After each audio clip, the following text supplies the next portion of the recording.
Okay. Good morning, everyone. I do believe we might be live. Welcome to 2021. This is going to be the first live stream of 2021. First thing I'm going to do is try to find the stream on my channel so that I can chat if anyone tunes in. If you're catching this on the replay, thanks for joining me. Be sure and hit that like button so that YouTube helps share the stream to as many people as possible. Thank you very much. This is also the first stream with 10,000 subscribers. I hit 10,000 subscribers yesterday, and I want to say a big, big thank you to everyone who's subscribed. Okay, see if I can just find this stream on my channel. I hope you guys can hear me okay. I hope the audio is coming through. This is my first time live streaming with a 2-camera setup. This is my first time live streaming with OBS over the Mac instead of just using the iPhone 8 Plus and the YouTube app. Let's see if I can figure out how to see the chat. I've got the video. I don't see a chat like I normally do on my iPad, so we're going to try to figure this out. If you can hear me, just let me know. I don't see a chat. Let's see if I can. This is over OBS today, so it might be a little bit different. I can see the chat on the computer. Hey, Lee. Hey, Travarsi. Hey, Ed. Hey, Richard. Hey, Tony. Hey, Gaz. Hey, Ed. All right, thanks for tuning in. Can you guys hear me okay? Hey, what's up, Breakline? Let's see here. Can you guys see me okay? Can you hear me okay? This camera is the iPhone 8 Plus, and what I've got here kind of in the way, kind of in the shot, is a Logitech Brio webcam. This is the first time using this webcam. And I'm going to go ahead and see if I can switch the camera at this time so that we can make sure that both cameras are functioning. Let's see here. When I do that, unfortunately, I lose the chat window.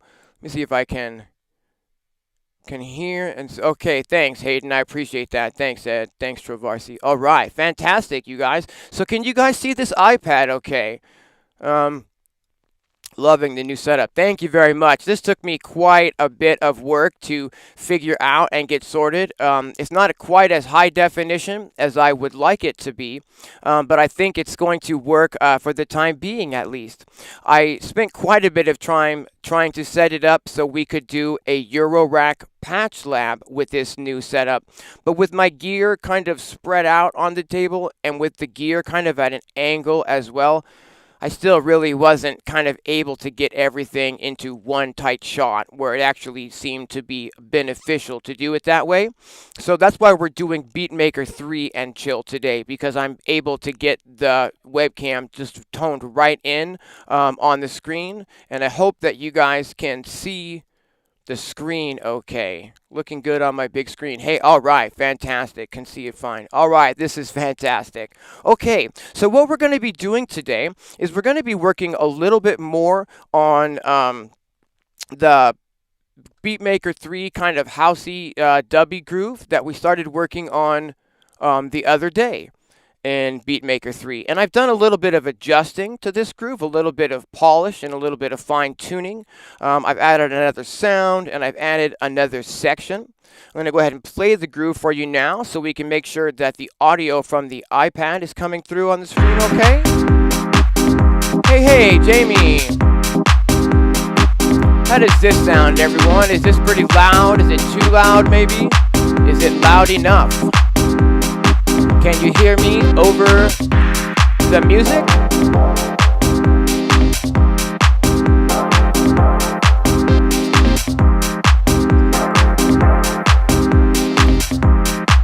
Hey, Oceans in Space, thank you. So So I've got two different variations of our main groove. For those of you who were with me on the last stream where we started putting this together, you might recognize that groove. But I've done a little bit of polish on the groove itself. One of the things that I did was I replaced the original bass sound that we have gone with a little bit more of a traditional and more housey genre sounding bass sound. I think that we're kind of sort of flowing into more of a groovy house territory with this particular, track than dub techno per se. And so I'm going to try to, to the best that we can, try to influence those bits of the tonality here, like with this new bass sound.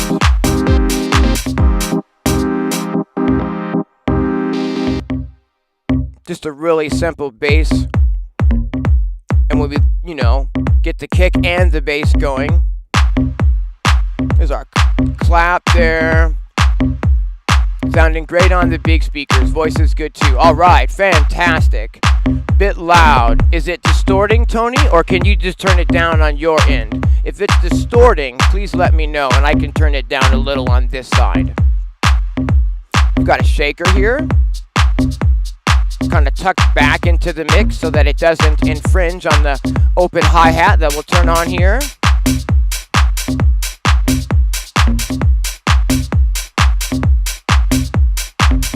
And then we've got those chords.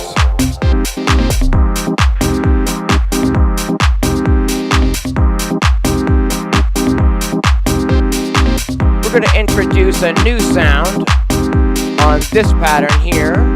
In 1, 2, 3, 4.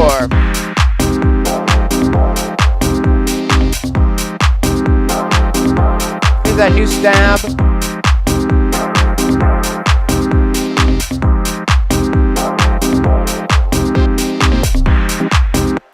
So I'm not exactly sure how we're going to work on this today, but I really wanted to, let me go ahead and see if I can get OBS back up here.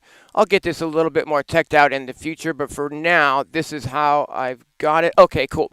So we're gonna attempt to sort of flesh this groove out a little bit more today, rather than writing something from scratch, which is what we do a lot of the time. Getting quite a bit of a buzz in the speakers. I'm not really sure what that's from. Definitely getting a hum that's coming through that I would prefer would not be coming through. But I guess we'll be fixing that maybe for the next week's stream. Let me know if it's too annoying and I'll need to sort of start following where that buzz is coming from. That's pretty loud. Sounds almost like a ground noise or something. Can you guys hear that coming through? Hopefully not too bad, and that we can just move forward today. But what I want to do is show you this new loop that I've added. Whoops, I'm muting instead of playing that. And let me switch cameras, actually. Whoop. There we go. Cool. Whoops, what am I doing here? Oh, yeah. Cool. So this is just sort of a stab.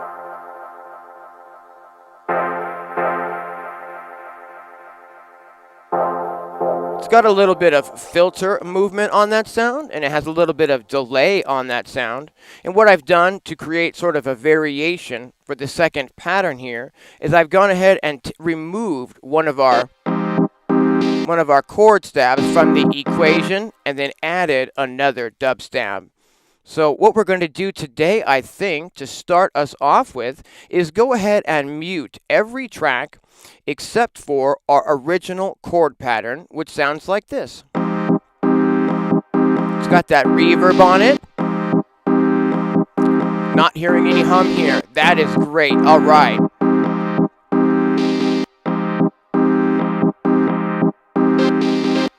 So what I think we're going to do is I think we're going to go ahead and render this loop out on its own. We'll notice here that it actually takes 1, 2, 3, 4, 5 different samples in total to make that groove.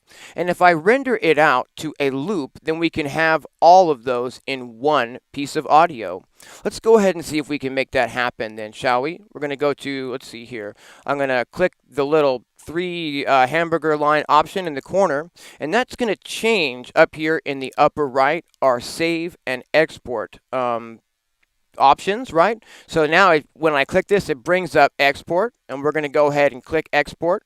We want to export some audio at this time, so I'm going to bring up the audio export window here.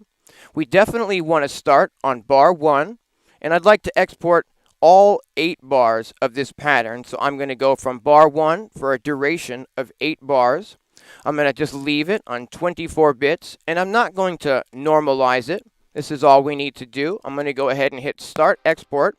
And Beatmaker 3 is going to export that into a audio file for us, and it'll let us know that that file is available, you know, in its exports directory. And now we can go find that file, and we can drag it onto the pads to use it. I'm going to go ahead and unmute all of the pads. I also want to say that I'm going to attempt to go really slow today and not only discuss like what I'm doing, but I'm going to attempt to discuss why I'm doing it every step of the way as well. If you have questions, please feel free to, you know, drop those in the chat, whether they be Beatmaker 3 related or to this session or not, and I will do my best to answer those. Let's see here. We're going to go ahead and track down the export that we just exported. So if we go to the folder icon here and we go to the export section, this is the Beatmaker 3 Dubby tutorial folder. And I believe this is what we were looking for here. Absolutely. So we can go ahead and just grab this and we can just drag it onto an empty pad. And now, whoops, if I take mute off,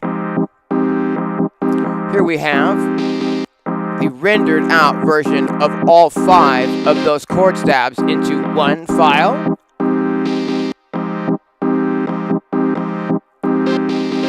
I'm not sure, Makita, if Beatmaker 3 has a soft clip, but we do have some, let's see here. If we go to, this is the sampler page, right? So if we're in the main window, and if we click on the second tab down to open up the actual sampler page, which is an individual page for every single sample, right? What we can do is we can go to the layer effects section, and here we can put some more effects that are built into Beatmaker 3 on the individual sounds. So just like this individual sampler window is this, you know, is an individual sampler for each pad, the layer effects is the same way. So we can add these layer effects. So I could press plus here, right? And we could go with a bit crusher, and we could go with an overdrive. Something with a combination of those two things might get you a little bit close to some clipping, but there's not specifically a clipper plugin inside of Beatmaker 3. Although, if you find an AUV3 clipper plugin, you can absolutely load that into Beatmaker 3. What I'm using is on the, let's see if I close bank 1 here, and I bring up our master effects channel, and I go to the audio effects section of that. I'm using a limiter from Amazing Noises on the master bus to keep everything from going over the 0 decibel and to protect our ears, our headphones, and our speakers. But this isn't giving you quite that same sort of distorted soft clip effect that you're probably after. Well, we're going to, so definitely I would say, I guess the end of that story would be look for a soft clipping AUV3 plugin that you can drop into the app to get that sort of effect. I'm not sure if there is one. What's happening? Hey, we got Rabid Bat in the chat. All right. Thanks for joining me, everyone. 22 people watching now. Fantastic. Thanks so much. Let's see here. We're going to go ahead and I want to make this sample not play in its entirety every time I hit the pad. So we're going to change the layer trigger from a one shot to a hold. And that's going to give us the options here. Whoops, there we go. Now, it's only going to play as long as our envelope settings down here at the bottom are set to. So I'm going to bring the release back on this to maybe about 10 milliseconds. So that it's just whenever I let go, it will actually stop playing, right?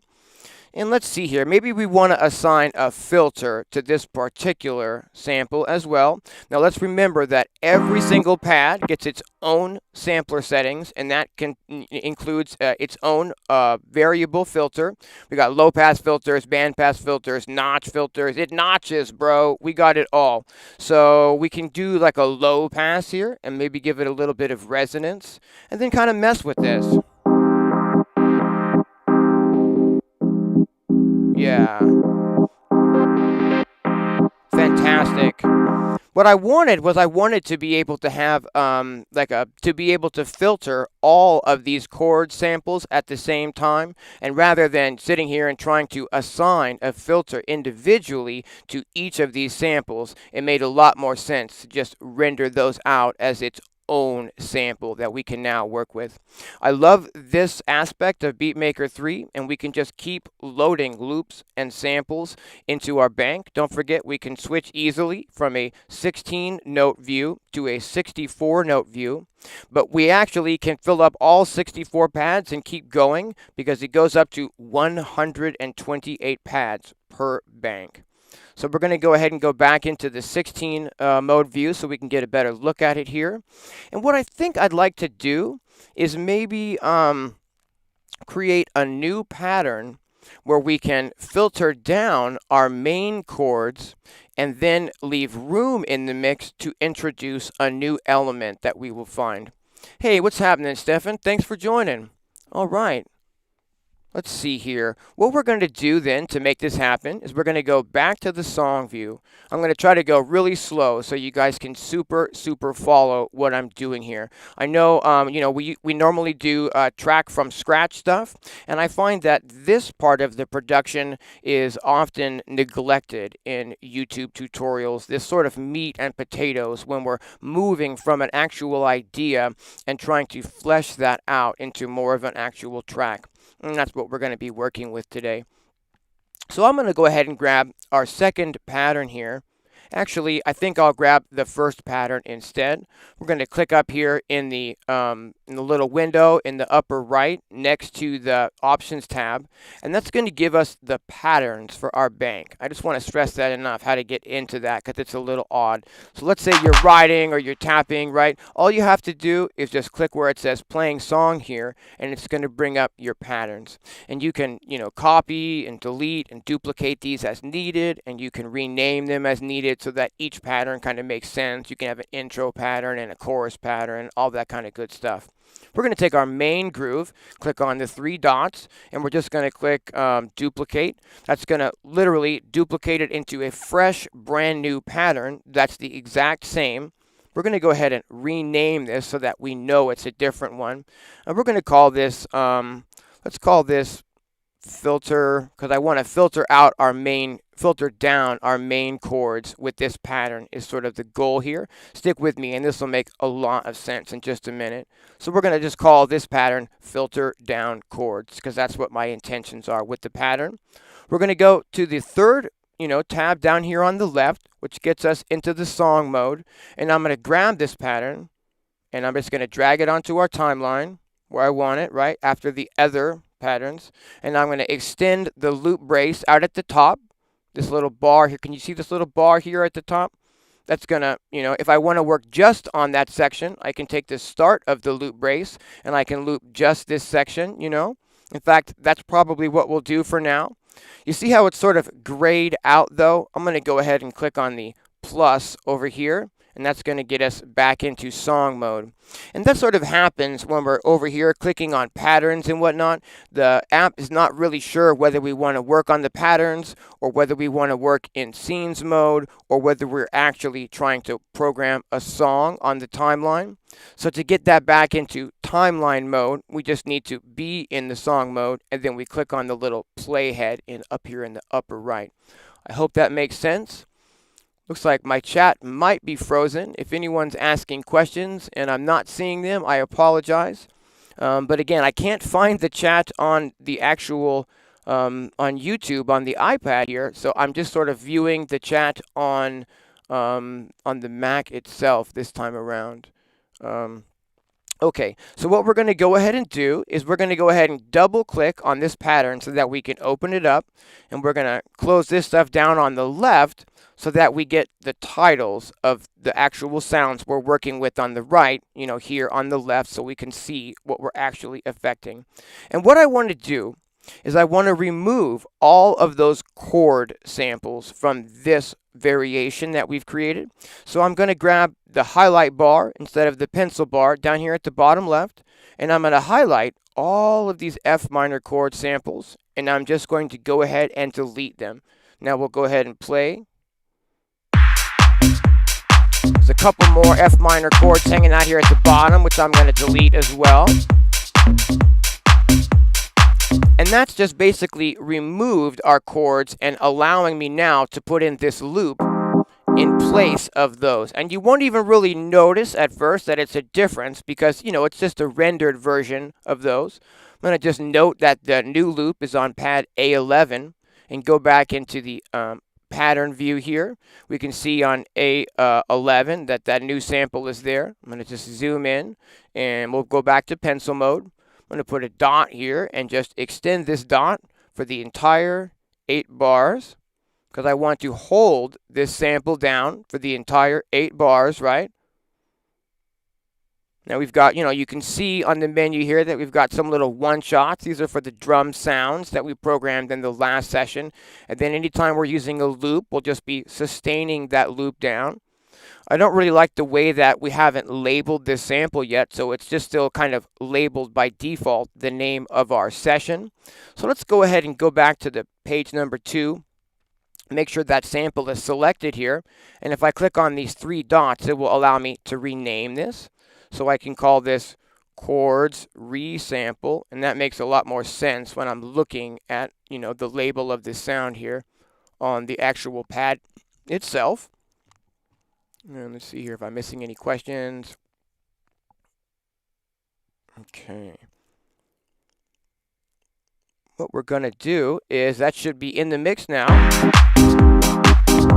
And actually what I want to do is I want to make sure that we don't really notice a difference when we skip from this pattern to the next pattern. So in the, the pattern before, the stabs are playing from the individual stabs, but in the next pattern, the chords are playing from the full sample that we rendered out. So I'm going to go ahead and start back here and then listen to the transition that happens when we cross to the next pattern and make sure that there's no, audio level jump that we need to adjust.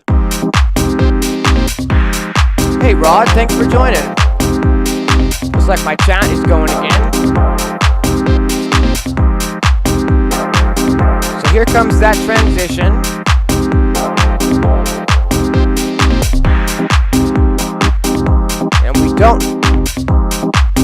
And we don't hear a difference at all. All we have is we have this sound here dropping out, but you don't really notice a change in the chords themselves, and that's exactly what we want. Now remember before, I'm always a chronic oversaver, so we're going to hit save at this time. And then what we'll do is I'd like to go ahead and do some automation on the filter for the chords resample. What I want is, in fact, let's go ahead and start moving some patterns around into a little bit more song-friendly arrangement, shall we? Let's go ahead and grab this pattern here and bring it over to 33. Let's bring this one over here to 17, and let's bring this one over here to 9. And what that's going to, bring these actually to match rather. And what this is going to do is it's going to give me a spot over here on the left to create a 16-bar intro as we get to that and as we need to do. So we'll just go ahead and leave the space for that now. Fantastic. And what I want to do is I want to automate the filter on this new pattern. And a lot of people have trouble figuring out the automation inside of this app. And I'm going to show you just how easy it is to get something automated at this time. What we want to do is we want to automate the filter that we've set up here.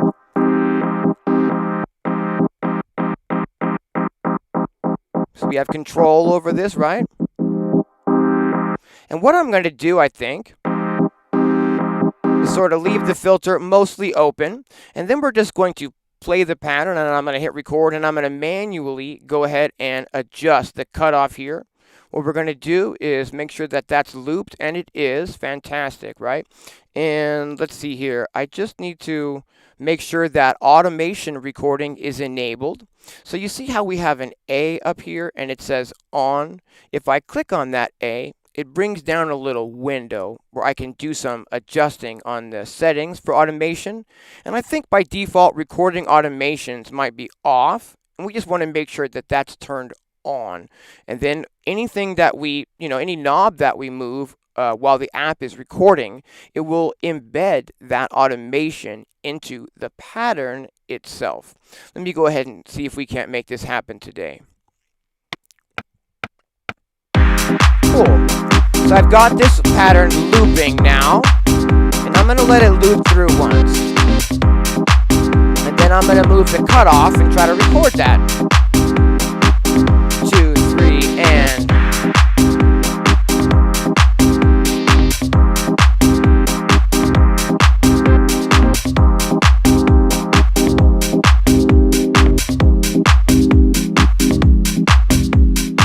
And I'll go ahead and hit stop before it comes back around again. I'm not 100% if that's necessary, but it certainly helps. Now, if you want to see the automation that we just recorded, let me go ahead and show you how to do that. If we open up our pattern by double-clicking on the pattern, down here at the bottom, we have two little sections. I hope I'm not going too fast. Let me know if I am, and I can try to slow it down, okay? Hey, Spider, thanks for joining. We've got one that says Pattern MIDI, and we've got another one that says Pattern Automations. And if we go ahead and click on the Pattern Automations, and we click on the plus icon, we can find what we're actually doing here. Let's see here. A1, where did I put that? Or is it on the MIDI? Oh, for Pete's sake. Now I'm trying to show you, and now I can't find it.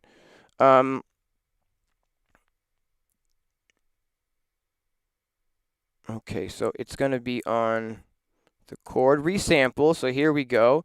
And then volume, pan, mute, send, send, send. Nope, this is just mixer parameters. Sampler layer, is that it? Filter. I think this might be it here. Cutoff.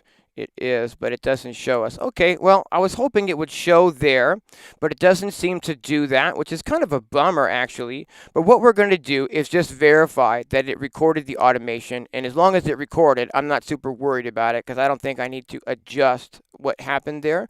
I'm going to go back just a little bit before our pattern, press play, and then go inside of the sampler and make sure that it recorded my filter movement there. Here's our cutoff knob, and there it is, in fact, moving. I hope you can see that at home.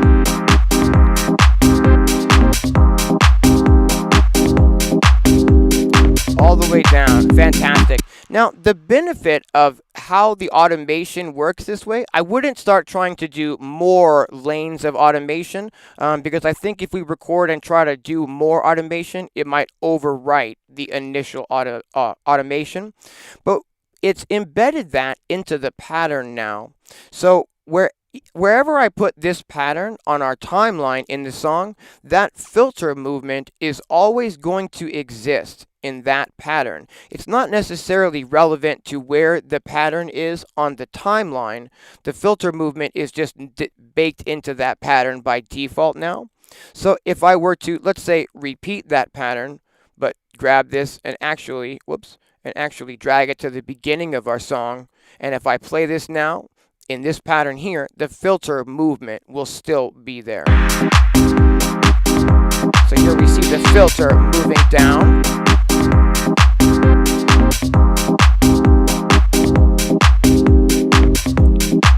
Hey, thank you, Rizan Music. And every time it repeats, it'll just take the cutoff back to, its original position and start rolling it back down again. I really love stuff like this. Let's go ahead and remove that for now. And let's leave that 16 bars available for the intro pattern. And what we have is we have our chords filtered down now. And what I'd like to do, I think, is have them stop playing for the next section, which will allow us the frequency content in the mix for us to add something new. So let's go ahead and do just that. Let's take, actually, let's go back up to our pattern window in the upper left here by just clicking on where it says playing song. It's going to get our list of patterns down. And what I want to do is I want to copy this pattern here, which is our second pattern. We have our main groove that we created a few weeks ago. We have a variation of that, which I created a couple days ago or whatever. And then we have our new variation, which has those filtered down chords. So let's go ahead and take more stabs, 1, and duplicate this to a new pattern. It's going to call it more stabs 2. I think that's fine for now. And we'll go ahead and just grab this and drag it to the timeline right after our variation from a minute ago. You'll notice that the timeline is sort of grayed out again, and we can get rid of that by just pressing the playhead icon up here so that Beatmaker 3 knows that we're trying to work with the timeline for song mode and not working with patterns. Just going to check the chat and make sure I'm not missing any questions. Again, if you do have any questions at all, feel free to drop those in the chat. And let me go ahead and switch back over here for a moment and say thanks for joining me, everyone. This is the first 2-camera stream I've ever done, and the first stream of 2021. And also the first stream with 10,000 subscribers. I hit 10,000 subscribers on New Year's Day. So one day further than what I was, my goal was, but that's pretty close and pretty amazing. So thank you to everyone for your support and everyone who subbed lately. Thank you very much for subbing. Okay, let me switch the camera back and we'll get back into this. Cool. Okay, so what we're going to do is we want to take this pattern here at the end that I've just copied over. And again, this is more stabs 2, so we just want to, make sure that it's a new pattern so we're not, altering a pattern that we've already, been happy with. I'm going to go ahead and click Save so we make sure we don't lose anything if anything goes wrong. And what let's do is on this pattern here, let's go ahead and jump in here and we can probably get rid of this. Cool. And bring these over so that we can just see our sounds labeled on the left here. Kind of zoom in a bit. Again, the pinching and the zooming takes a little bit of time to get used to, but once you do, I find it really easy to work this way with just a touch screen. And when I go back to like using a mouse, it's kind of a pain in the butt sometimes, if you know what I mean. There we go. So what I've done here is I've just deleted all of these chord stabs so that we have room now to put something else in the mix. And what let's do is let's give a listen to that transition, okay? I'm going to go back a little bit before the pattern before this, and we're going to listen to it transition into our new section and see what happens.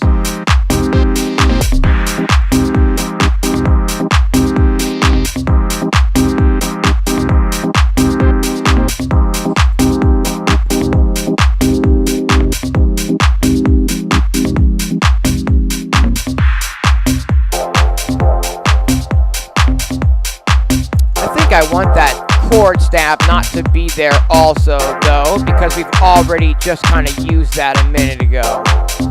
So now, I think what we'll do also to make this variation a little bit more, different, I suppose, is use the highlight tool and remove these claps so that we have a little bit of difference in the rhythm here. I find as you're progressing a song along, as we're using these, 8 or 16 bar sections, that adding or removing percussion sounds along the way is a really, really good way to sort of work that ebb and flow.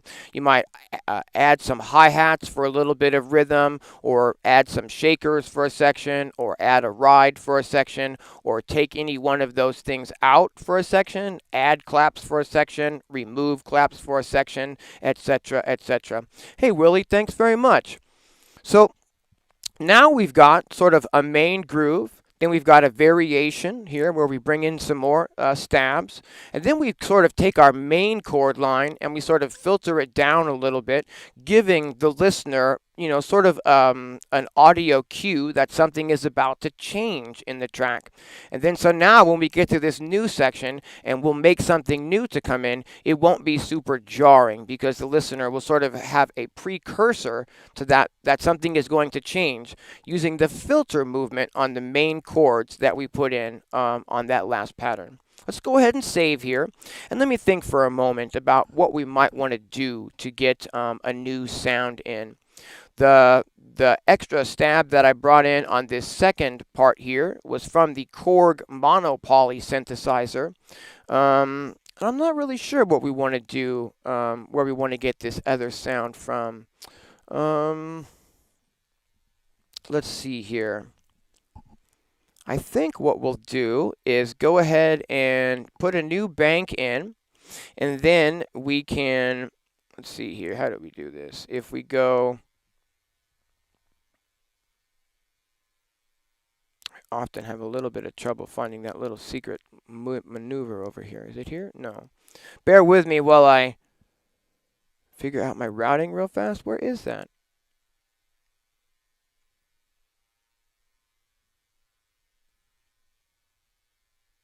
I'm just trying to load an instrument onto this. What am I doing wrong here? What am I forgetting? I'm forgetting something obvious, that's for sure. There's supposed to be a little tab here. Let's see if anyone in the chat knows and is helping me out. Nope. Okay. Let's see if I can figure this out. There it is. It's this silly little magnifying glass, you guys. When you bring up the little three, the options, I don't really know what to call that, a little hamburger icon or whatever. You've got some tabs here. You can go to their store, or you can go to your samples, you know, your inventory here, your, not inventory, but your, I can't think of the word I'm looking for, where everything is being stored inside of Beatmaker 3. Or we can click the magnifying glass, and that allows us to like bring up banks that we've already made and saved. It also allows us to access our virtual plugins. So let me show you one more time, okay, because I have a little bit of trouble remembering that sometimes. You hit the options in the upper left, and you want to make sure you're on the magnifying glass. And now we can access our plugins to drop over onto this bank. We can either load up audio units, or we can also load up inter-app audio synthesizers as well. Sometimes those can be a little bit glitchy, so we're going to go ahead and for the live stream, I think we're going to stick with AUV3 stuff today. Hey Russ, thanks for tuning in. Let's see here. Sunriser might be an interesting option. I don't really have anything in mind per se. We're just going to kind of go slow and scroll through some presets and see if anything sort of jumps out at us. This is one of the ways that I really like to work, when you don't put a lot of, you know, emphasis on having to get it done right now, but you just kind of let it happen. And so I think of these options here, I don't really have, surprisingly, I don't really have a lot of options for iPad synthesizers. But I really like the SynthMaster 1 synthesizer from KV331 Audio. So we're going to go ahead and just drag that onto a pad. By default, it's going to put it into keys mode so we can actually play it. I'm going to bring the volume on this, I think, down just a touch. Cool, so that's a mono sound or whatever. But what we can do is we can bring up the actual synthesizer itself, and we can, let's see here. I don't use the iPad version of this too much. Let's see. I just want to get to the browser. There we go. I actually have a bank of presets that I made for the desktop version of SynthMaster 1. So we have a bank of electronic sounds here. I don't think this particular SynthMaster 1 has been unlocked. And I'm not going to bother with that on the live stream. So what we're going to do is just kind of mess around with these presets and see if we can find anything that we might want to, render out to audio and use in this track. One of the things that I like to do is just kind of play the track and just kind of start messing around with some sounds here. Maybe, let's see, a style, acid, chill out.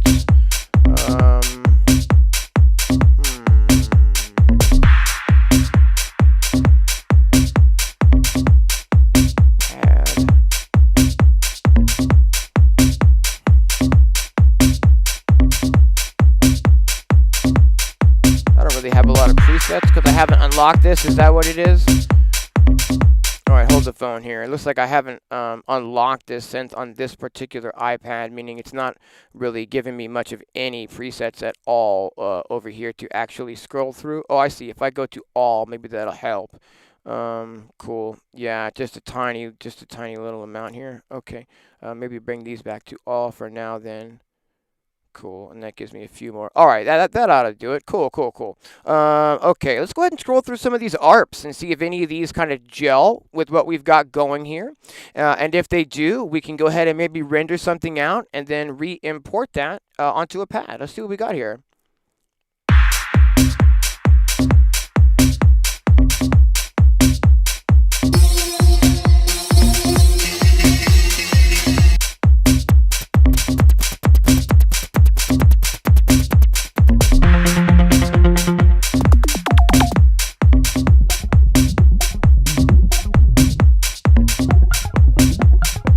Kind of cool, not quite right, but still kind of cool though.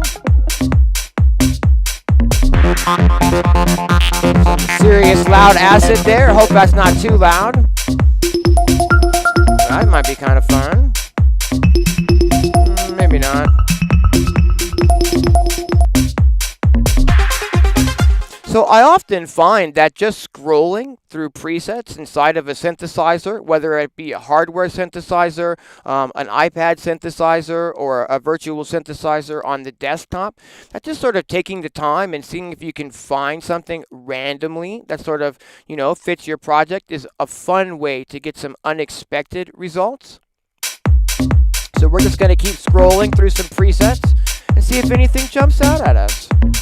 We're not really worried about making our own sounds right now, and we're not really worried about finding a specific sounding sound. We're just kind of having fun and scrolling.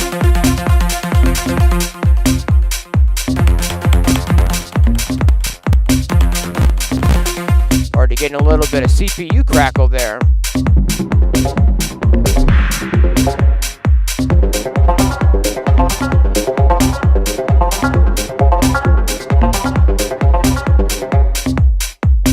Reverb off. Yeah, that's what I thought. If we turn the reverb off, that's kind of cool. Yeah, I know a lot of people have a ton of plugins on the iPad, Mark. In fact, a friend of mine was just counting his up the other day, and he has like 400 some odd plugins and synthesizers. That's quite a few. And my list would probably be quite a bit bigger as well if I didn't already have so much hardware and desktop stuff. I do a lot of producing on Ableton still as well, like when I'm trying to make samples and sample packs and finished tracks of music. So I'm not always, buried into the iPad. So my amount of synths is maybe a little lower than it could be to be super awesome. But I kind of like that sound. It's kind of a techno-y sort of a thing that I think sort of fits in a little bit. It's how you use them. Yeah, thank you very much, Mark. Right on. Let's go ahead and get this sound in the mix, and then we'll render it out to audio, and we'll delete the plugin. Let's see. Yeah, I'm going to use the higher octave one for sure. So F3. We want to go ahead and make a pattern here. So I'm going to just double tap on the arrangement view here, and then I'll click where it says playing song so that I can get into our list of patterns for that bank. There's only just the one that I've created by double tapping there. So if I click the 3 dots, we can change the duration of this, and we can make it an 8-bar pattern, the same length as the pattern above it. I can stretch that out on the timeline, and we can hit the little playhead so that it knows that we're working in the timeline. And if I double click to go back in here and close all this stuff out, then we can choose, let's see, I think it was F3 that I want. And I'll just put a tap there, and then I'll just start, undo. Love the undo button inside of Beatmaker 3, and we'll go ahead and just drag that out so that it holds for the whole time. I think I messed that up. Was that a, no, I see that's just a playhead. Fantastic. So here, if we go back into the song mode, we can hear this now, hopefully. All right.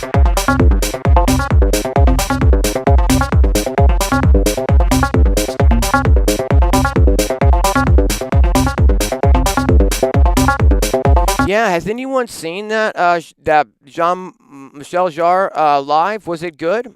I missed it, but I had the vibe that it was going to be really amazing. Did anyone see that?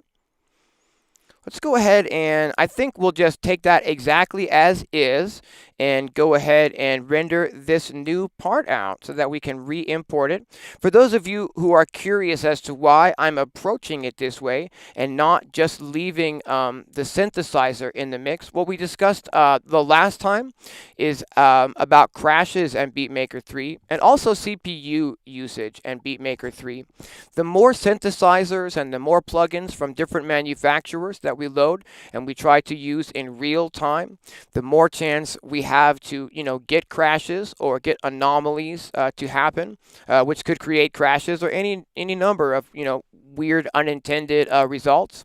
So my personal workflow is to take everything and render it to audio and then just bring the audio back in again. That way we're not actually embedding virtual synthesizers into the session that it has to load every time. That can cause, the more of that stuff, the more variables you have for a crash. So if we do it this way, it just really starts to remove a lot of that. Plus, we can chop up the audio, reverse it, or make little sections and stuff with it, which you'll see in a moment, hopefully. Let me switch back the camera here. Fantastic. And we'll go ahead and render this out. What I want to do is just mute our main bank so that only Synth Master 1 is playing. Fantastic. I can take a look at the level here and make sure that I'm not, peaking or clipping. And we're not. That's fine.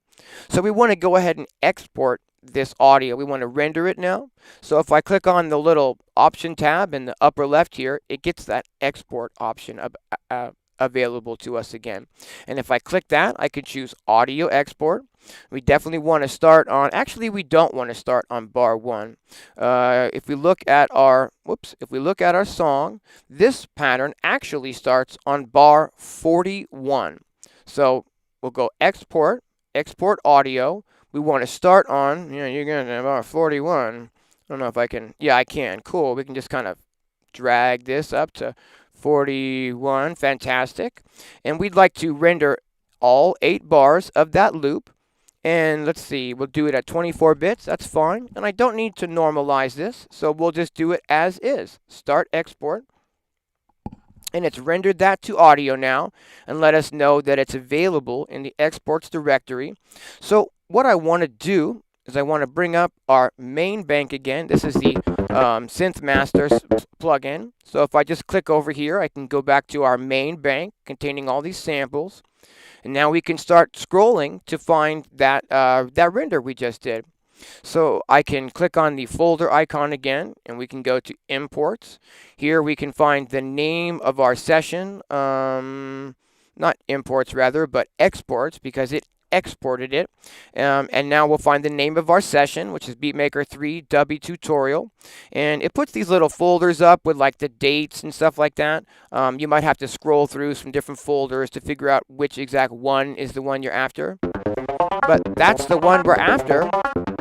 And I can just grab that and I can just drag that arbitrarily onto a pad. We can go ahead and give this maybe a different color real fast just so that we know it's standing out from the other ones. It's a pretty heinous color, sorry. But it is what it is. Let's also go ahead and rename that pad, because currently here it just has the name of our session, Beatmaker 3 Dubby Tutorial 132 beats per minute. If we go to the second tab on the left here and we make sure that our pad is highlighted, why am I not? Oh, I see, because I've muted it on the mixer. No worries. Cool. So now we can go ahead and we can click on the 3 dots here, and I can click rename. Let's just call this ARP Render 1 for now. Cool. ARP Render 1. And now when we look at the pads, it'll say ARP Render 1 instead of the name of our session and cut off and, whatever. Also, let's go ahead and save at this time. Watch it, Dean. Very upbeat for him. All right. Cool, Russ. I like to hear that. Fantastic. We'll definitely check that out. I think there was some iPads that were, being used in that as well. I was kind of interested to see how that was going down. Okay.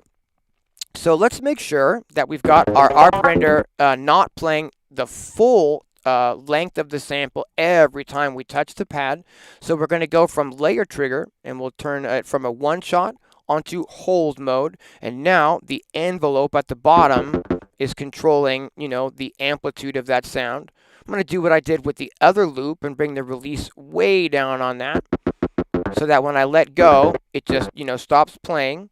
And what we could do with this now is we can put this loop into our original pattern. I'm going to go ahead and highlight the Synth Master 1 bank that we've got loaded.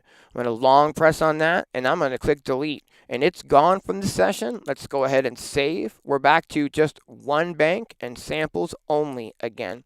That's really what I wanted to show you guys, is how I'm loading virtual instruments, finding something that I like. Today it was just something, you know, super quick and easy. Just scroll through some stuff, find something that sort of works, and we just render it out to audio. Then we drag that back onto the pad that's using, you know, in the bank that we're using just audio. It's just that simple. Now the instrument is gone, and we're not, you know, the amount of CPU that having a virtual instrument in the mix is going to tax our CPU. That's not a thing. We're just down to one bank. Super, you know, easy workflow here.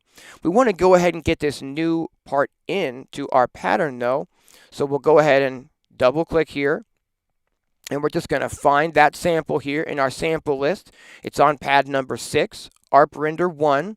So I'll just zoom in a little bit, make sure we're putting in a dot on the beginning downbeat of that measure. And it's an 8-bar loop because we rendered out all 8 bars. So I'm just going to go ahead and hold that loop down for the whole 8 bars, okay? And now, if we go back to song mode, when I, you know, move the playhead before our pattern and press play, it's going to play this pattern, and then our new loop will start when the new pattern starts. Whoops. Let me go back just a little bit more because I'm a little confused as to what I'm hearing there. Cool.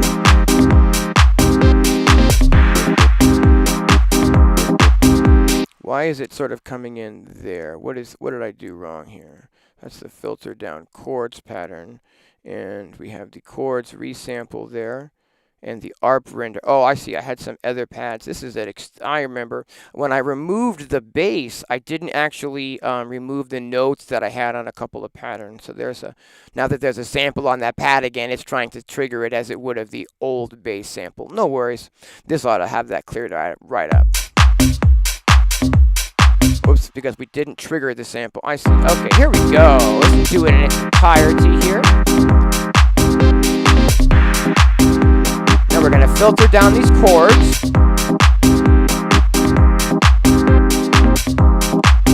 You can hear them being filtered down there.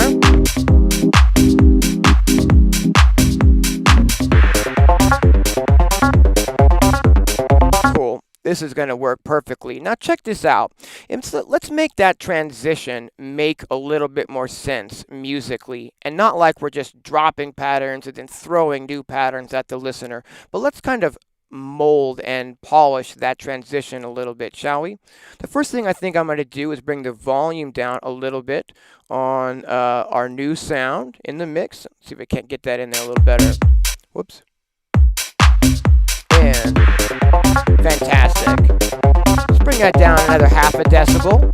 And I think I'm going to assign a high-pass filter to that very, very gently, just to remove any frequencies that might be hiding out less than about 100 hertz. We bring the volume down another little bit because I want to send this to our reverb. So if we go to the mixing tab, the 4th tab down, we see our main out. We've got our bank 1 here where I could send reverb to the whole bank, but we certainly don't want to put reverb on the whole mix. So I'm going to go ahead and just double click where it says bank A1, and that's going to open up our entire bank in a view like a standard. Whoops, I just moved a pad there that I didn't want to move, and it didn't respond to the undo. That was very interesting. But let's go ahead and play our mix here. And here's our new ARP render. And I want to send that to some reverb that we already have set up in Beatmaker 3.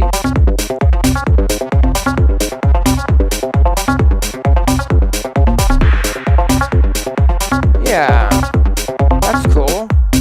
Bring this down in the mix a little bit more. And let's go ahead and hear, actually, before we hear that transition, let me work a little bit more on that transition. On these filter down chords, as this is sort of like filtering down and I'm starting to tame our main chord progression here, let's make this transition be a little bit more, I don't want to say stark, that's not quite what a little more dramatic, I'm not real sure here.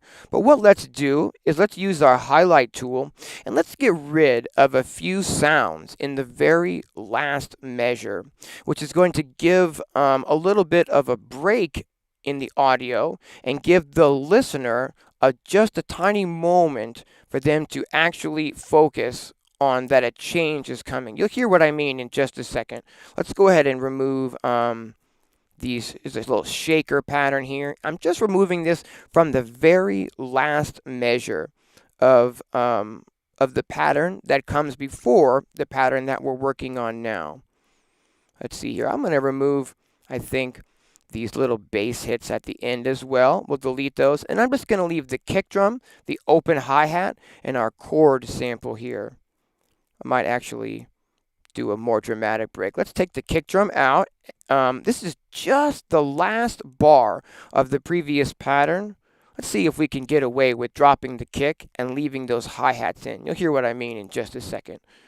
I'm going to go ahead and play this pattern, and we're listening for this tiny little transition that happens before our new pattern comes in.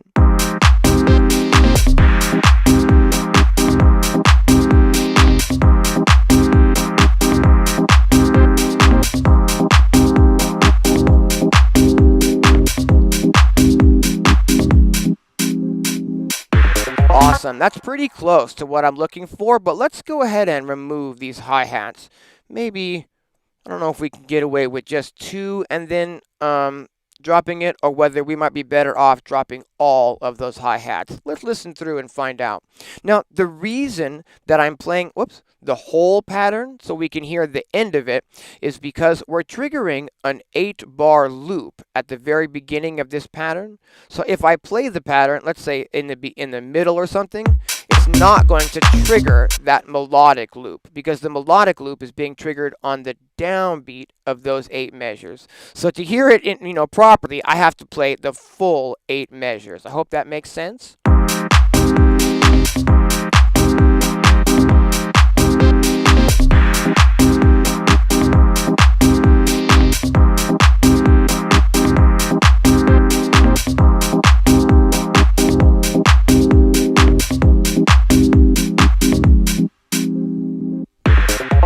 That's exactly what I'm talking about. You get that tiny little bit of a pause before the next section comes in. I find that this is a really important technique for transitions, for taking out an existing part and then adding a new part, so that the listener isn't confused with you just taking things away and throwing things in every 8 bars or 16 bars. We do little tricks that help the ear be ready for those transitions.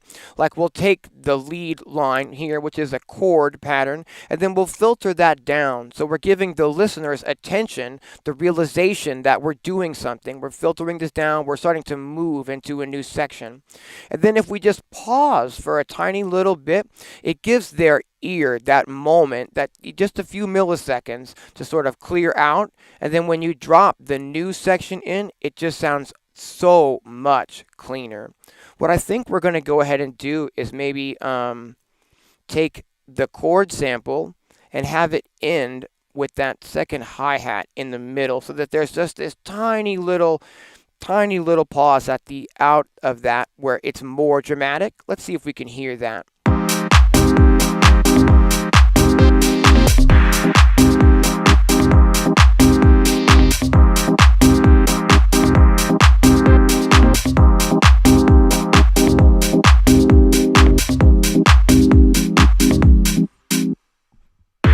Yeah, that's perfect. We get that little break. That is very nice. Let's go ahead and save. Fantastic. And let's see here. Now that we've got a little bit of meat in the track here, let's go ahead and see if we can't maybe put something together for something we can use in the intro.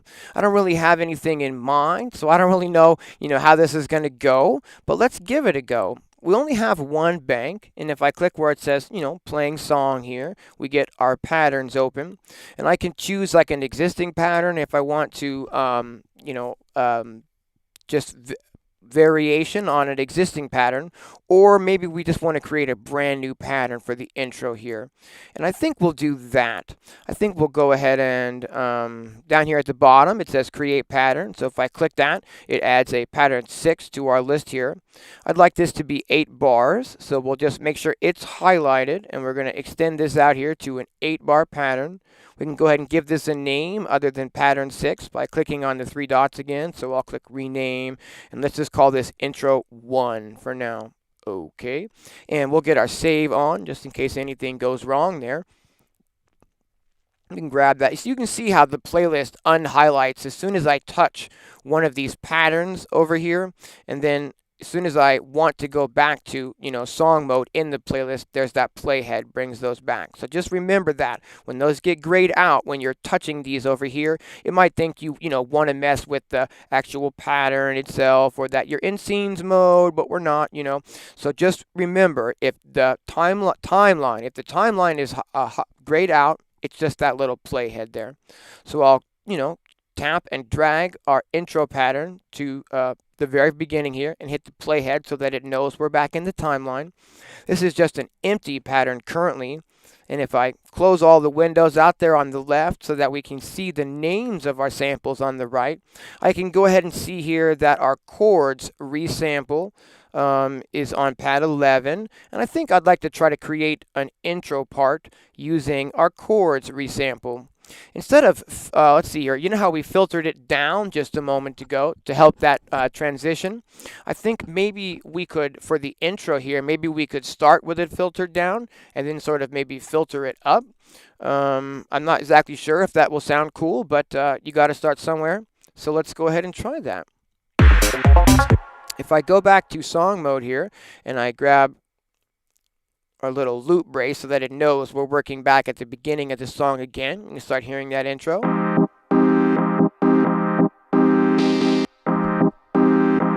Fantastic. I've already got an idea here. What we're going to go ahead and do is I'd like to double the length of that pattern.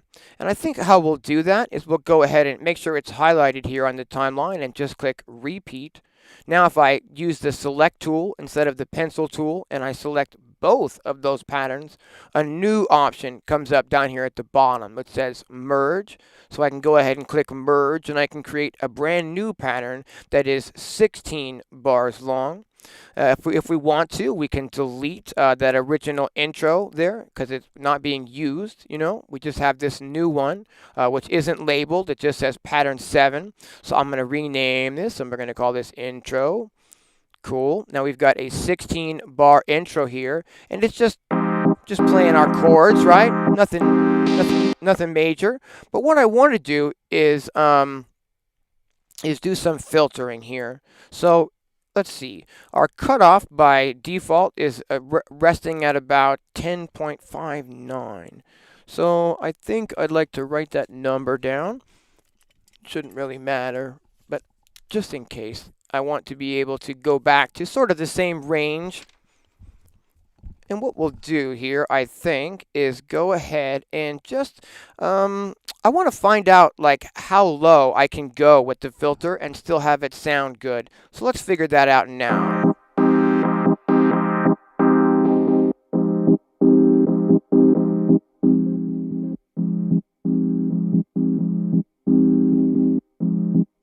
I think pretty far down is, is going to work for our purposes here. So I'm going to go ahead and leave that down, and I'm going to hit the record button. We're just going to make sure that automation recording is on. Okay, I didn't touch anything to make it different, so it's still on from before. We're going to just go ahead and hit record. Whoops. Nope, by default, it remembered that cutoff. Okay, that's fine. Let's see here. So how do I need to do that? Maybe if I hold it while I hit record, I can get a start on that. Let's try that. Yep. Now I'm just going to fade this in. It goes through twice. So I'm going to keep fading slowly. I'm still opening up the filter. Still opening it up. And 1, 2, 1, 2, 3, press stop. Okay, so I've pressed stop before it came back around to the beginning of those 16 bars. And now we should have that. Let's see, if we go into song here, we should have this now, that filter movement, embedded into the very first pattern of our song.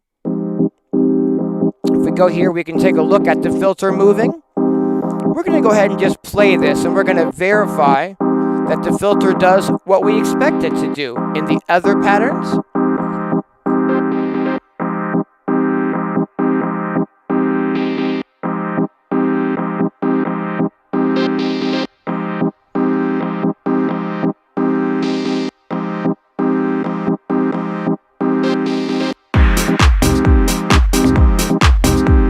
Yeah, all right.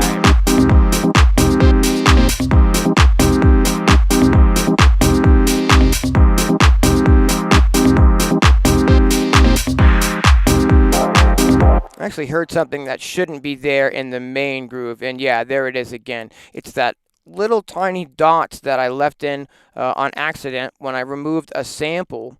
Basically, I had 2 samples making up the bass in our first session where we were working on this, and even though I deleted both of the samples from the pads, I did not go in and remove those dots from the actual piano roll here, so they were just triggering our ARP render in a weird way there unexpectedly. But that's fixed now, and we can go back to song mode. You see how it kind of, once you start, really working with the app, it starts to be a lot more easy as you're flying around through all the different screens. I know there's a few, different screens, but the more you work with it, don't let that intimidate you, because you'll definitely get used to it the same way that you would working in any other DAW type of environment.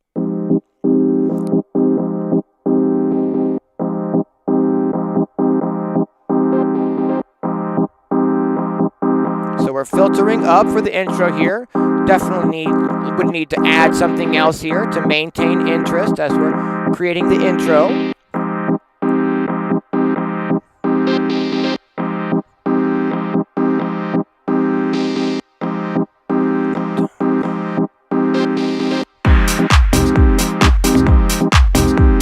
I think what we'll do is try to create a little bit of a pause here in the intro, sort of the same way that we did here, to make that a little bit more dramatic. But for now, I think we're good for a start on the intro there. And what let's do is see what we can do after our new variation here. And okay, right off the jump, I realized that we're using the exact same impact sound every 8 bars here, and it would definitely be a beneficial thing to bring in maybe like a variation of that, so we're not always hitting the exact same type of crash sound. So we can literally, if we're in the 16 pads mode here, just use our arrows here to scroll up and down between all of the pads in the bank, up to 128 pads in the bank. So if I just scroll up to the next section, we're at, pads 1 through 16, and now we're at pads 17 through 32, pads 33 through 48, etc. And instead of putting a crash symbol down here at the bottom, it sort of makes more sense to me to start building up on the pads and maybe leave this square open for another snare or clap later. So we're going to start working in the second page of sounds here on pad number 17. And what I want to do is bring in another sample that we can use for an impact sound. Let's see, in the imports, I have a folder of Dean's effect sounds. Cool, and I have a cymbal sound here. This is just a Zildjian cymbal that I sampled in an old studio. It's just a real crash cymbal, and it's really robust, and I find it's really useful for stuff like this. Let's go ahead and turn on a high pass filter on this crash cymbal and filter up to about 1K so that all of the low frequency content is gone from this sound. right? So it's just a nice high-pitched sound. We're going to go ahead and pan it just a little bit to the right, maybe 10% to the right. And then we're just going to go, let's see here, into our brand new pattern that we created at the end. We're going to open that up. And instead of the noise impact burst, we're just going to put this one on the new crash sound instead. So that when this pattern triggers, it's not the exact same sound that we're already used to every single time. And in fact, for variation's sake, let's go ahead and do that again. So that we have the impact on our first pattern, the crash on our second, the impact on our third, and the crash on our fourth. Just a little bit of extra variation. So I'll take the noise burst here, and I'm just going to drag that up into the trigger the effects crash pad instead. And we'll just try to get that sound in the mix now. It might be too loud, or maybe we want to put a little bit of reverb on that clap. We can see all of our tracks here in this mixer view. But for those of you who are just joining maybe and didn't see that happen, when we go to the mixer view, we're just using one bank here. So you know, by default, don't get to look at all of the tracks here. But if we just double click on that bank, it opens those up in a more traditional view that makes a little more sense. And we can go ahead and find our new crash sound and maybe just assign that to a reverb send just a little bit. Don't really need to hear the whole song again, but just this part over here.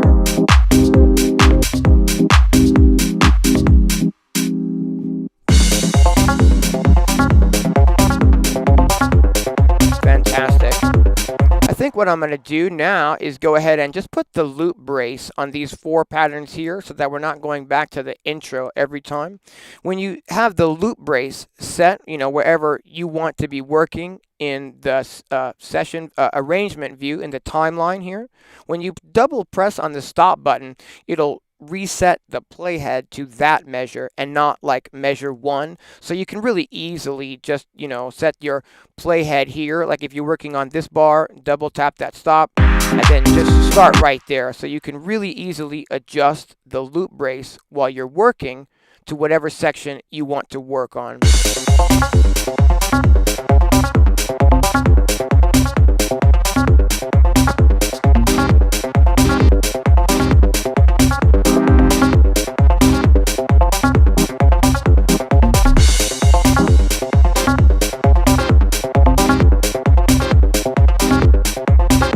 That's cool.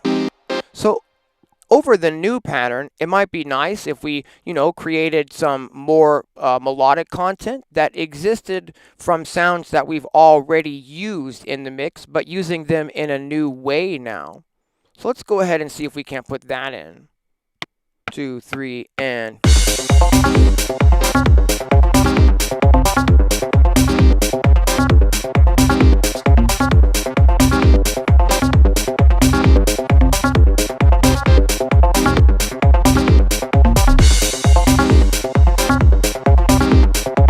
That's going to help a little bit of the consistency stay in place to the listener, where we're using a lot of these chords here, and then we're changing on, you know, on measure 41 here to kind of a new vibe. But now the new vibe isn't going to be necessarily quite as black and white, different from the old vibe, as we continue on with a little bit of samples that they're already familiar with.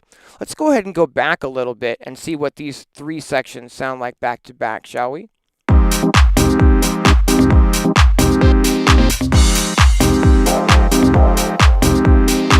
Yep, Lee answered his own question right there. Well done, sir.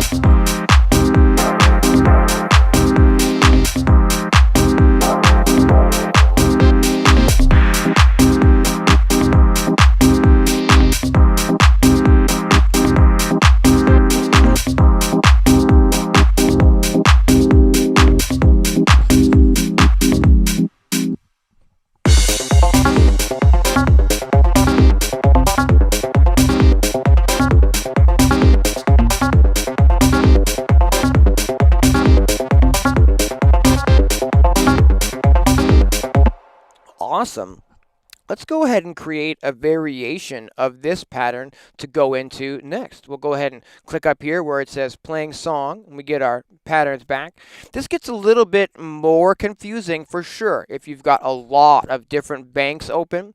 Again, this is one of the reasons why I like to use just a one bank workflow. You can see we can just continue adding samples onto the sounds. We can use the individual filters, and we can also put individual EQs on every single pad if we want to. And it's really easy to see when you're in the song mode working this way because we don't have a whole bunch of banks, to go through. There's certainly benefits to doing it that way as well. But for those of you who watched the last stream, you're going to remember that the reason I'm using a one bank workflow as the way I produce inside of Beatmaker 3 is so when we start assigning things to the macros, that those macros are always available. So for instance, after we, program the track out, we could go in and start assigning macros like a volume to the kick drum or a volume to the claps or any number of things like detune the shaker or add some drive or saturation to the hi-hat. And then at any time during the track we have real time control over these macros, and we can assign these to a controller, external MIDI controller knobs, or whatever we like. But as soon as we have more than one bank, the macros don't respond to any bank that's not highlighted. So to make sure that this bank is always highlighted, we just use one bank. And that's why I'm doing it this way for those of you who aren't already familiar with that. And what let's do, I think, then is, let's see here. Yeah, we're going to click up here where it says playing song. And the pattern that I want to make a variation on is that new one we just made. And it's just called More Stabs 2. So if I highlight that pattern, make sure that that's highlighted, and I click duplicate, this is going to make a brand new one. I'm just going to call that More Stabs 3. But I want this to be a continuation of the More Stabs 2 pattern. So we're going to go ahead and just rename this real quick just for my brain or whatever, so it can say More Stabs 2A instead, and I'll just drag that onto the timeline so that it's right next to our original pattern. And we're going to go ahead and click the little play icon so that our timeline gets highlighted again.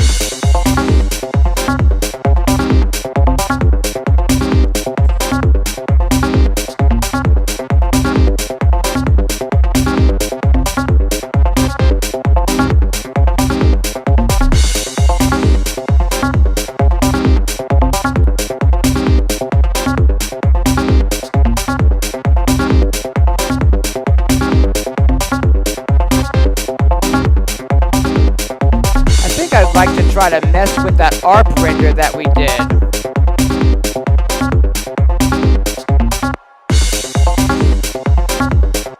Am I not in I think that timeline might be getting weird on me. Is it playing the right pattern? No, I want to play this pattern. Right, cool. Yeah, there we go. So we can go ahead and maybe do some variations on that render. Yeah, let's duplicate that again and make these little short parts for it. Duplicate that again, and one more time. Whoops.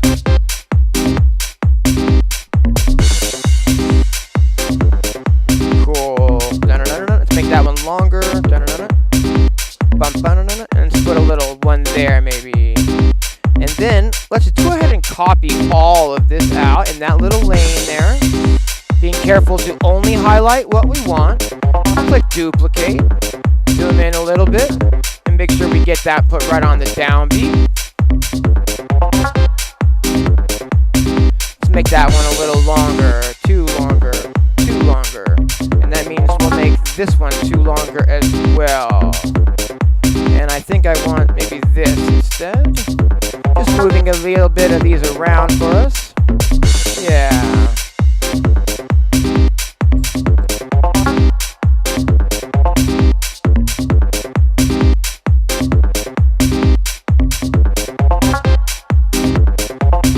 Put one there too. Maybe we can do that. I'm not sure if that'll work, but let's test it.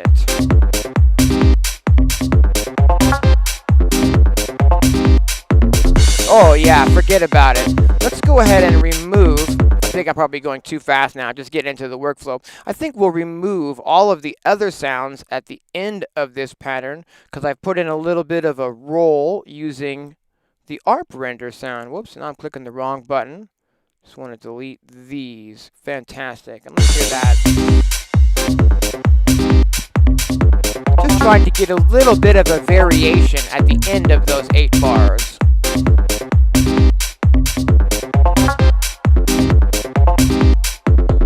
Oh yeah, forget about it. Let's go ahead and remove that extra kick drum and this one too, so that it's really dramatic when this little pause happens. Hey Sean, thanks for tuning in. Yeah, that's cool. Right on, right on, right on. Let's go ahead and save. Always over saving. And since we've done quite a bit of stuff today, added some new samples and all that, let's go ahead and do what I like to do as a test sometimes. Let's just go ahead and close the app out for a moment. We're going to go ahead and reload this, and we'll make sure that all of our samples are reloading into the app as expected.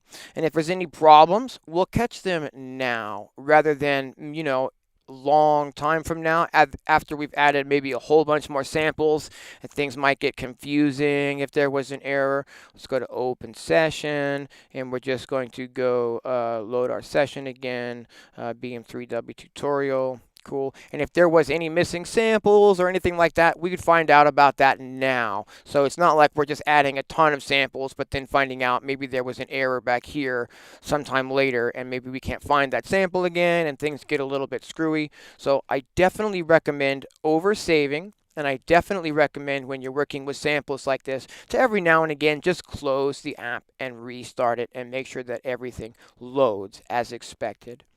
Let's go ahead and see what we've got here in our song mode. We're looking good. I think I would like to let's see, what did we take out here? Did we take out those open hi-hats? No, we didn't, but we did take out the clap. Okay, so on this one here, it's the crash symbol, and I think we have the crash symbol on the one before it as well. So let's see if we can't verify that. Yeah, so this one here is the crash symbol. So when this one hits, it should really be that impact sound instead of the crash symbol hitting again. Let's adjust that on this new pattern. So we'll make sure that we're highlighted where it's triggering the effects crash. And I'm just going to bring this back down to going back and forth now between the noise crash instead, just so we get that little tiny bit of extra variation happening. Cool. And let's go ahead and copy this pattern one more time. Right off the jump, we could do something like add the claps back in, maybe add a ride symbol this time. So let's go ahead and go where it says playing song here. We'll click that, and the pattern we want to duplicate is more stabs 2A. So I'm just going to click that, and we're going to click duplicate. It's going to call it more stabs 2A1, but I don't really want that. So let's rename this again, and let's just go more stabs 2B for now. Cool. And we'll just drag that out to the timeline to happen right after the other one, and I'll move the playhead loop brace here so that it knows that we're highlighting just that new bar. And what I'd like to do, I think, is we'll add some stuff in here. Yeah, let's go ahead and the first thing we'll do is make this the crash symbol instead of the noise impact so that it keeps going back and forth. So there's the crash. Cool. Let's go ahead and put the clap back in. And we'll put that on like the 2 and the 4, right? The standard place.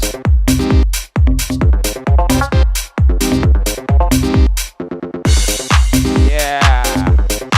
Come on. Whoops. That one.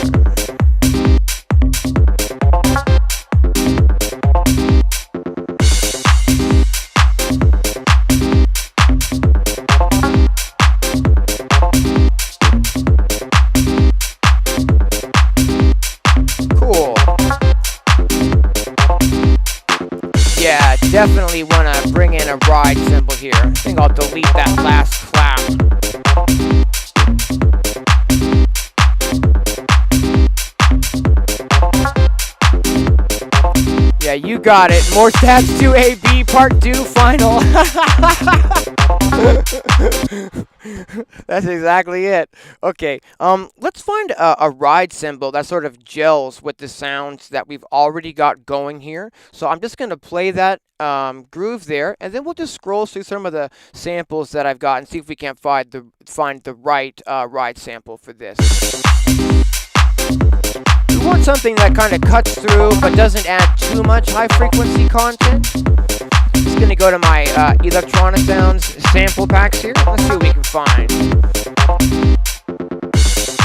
I've got some in my maybe reflective drum cymbals ride.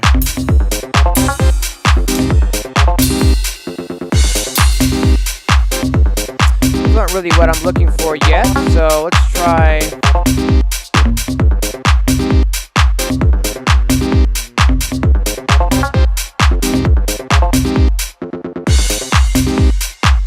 Dubby Techno will have some rides that I want. Here we go.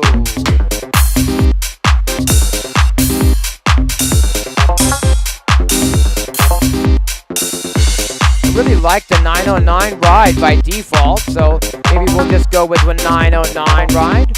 Pan that a little bit to the left. Oh, that's loud.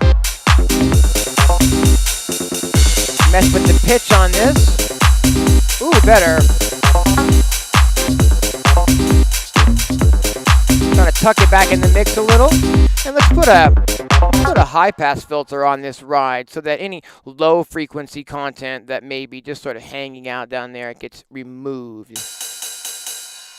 Alright, that sounds pretty good. Let's go ahead and save at this time. And let's see here. If I just hit record, I can just kind of tap in a ride pattern.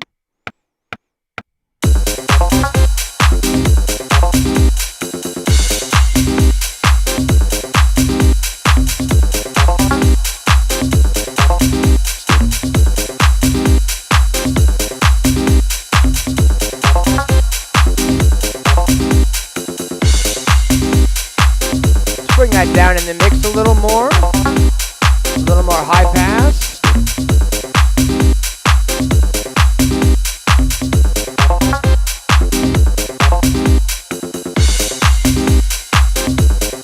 Trying to tuck that back in the mix a little. And what we want to do, I think, is go ahead and listen to what it sounds like when we make that transition and start adding the ride in. Let's go ahead and see about that. Whoops, come on, now the loop brace is giving me a hard time. Let's go ahead and bring it back so that we can hear the pattern before it going into the pattern that we're adjusting now and adding the ride to. So we'll hear the ride coming in on the transition pattern here.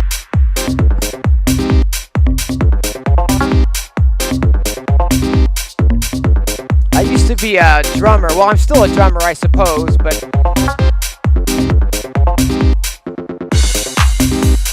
yeah, that ride is way too loud when you hear it in context. I just want to tuck it back in the mix a little. Yeah. Fantastic. And let's see here. We've got a little bit of a 1, 2, 3, 4, 5, 6, 7, 8. So it thinks this is a 9 measures for some reason. Let's go ahead and fix that. If that, let me show you exactly what I'm talking about. So if this happens to you, you know what to do. Over here in the song mode, press the play icon so we can see better. When I was tapping things in real time, it's altered our pattern from an 8-bar pattern to a 9-bar pattern. It sort of put in an extra note there on that 9th measure. Let's fix this in 2 ways, actually, shall we? The first way is let's literally go in and delete that bonus note that we've put in accidentally. It's just putting in an extra ride symbol on the beginning of measure 9, which we don't want. And then now we just need to make sure that Beatmaker 3 knows that the pattern is really an 8-bar pattern and not a 9-bar pattern. I'm going to save on there just for fun. Cool. Close that out and go back to song mode. Press the little play icon there. Fantastic. Let's see. How long have we been streaming today? About 90 minutes. We've got 32 people watching now. Thanks very much for sticking with me, everyone. All right. Yeah, I just don't have any drums in here anymore, James, is the thing. I used to have an acoustic drum set as well as a Roland V drum set. But when I moved into this house from a larger house about 3 years ago, I think, between finances at that time and my bad back, it just really kind of, yeah, I've sold both of my drums now, and I've got a guitar even, but I don't really do a lot of playing on that. I'm really, for the most part, just doing electronic stuff these days. Um, let's see what we've got going here. We've got a little intro that we've worked on. We've got some patterns. The intro is very just a rough idea where we just kind of filtered up the chord arp that we sampled out. Let's go ahead and listen to this in its entirety now so that I can kind of get a more of an idea of what we're creating from a zoomed out view instead of just focusing on the individual patterns for a moment. Let's hear what this sounds like from the beginning.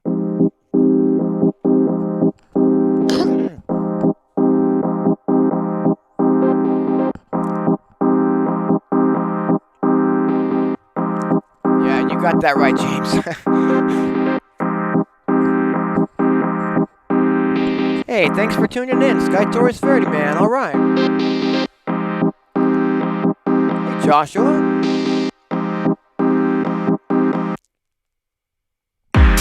That is a very, very dramatic pause. You might want to fix that, make it less dramatic.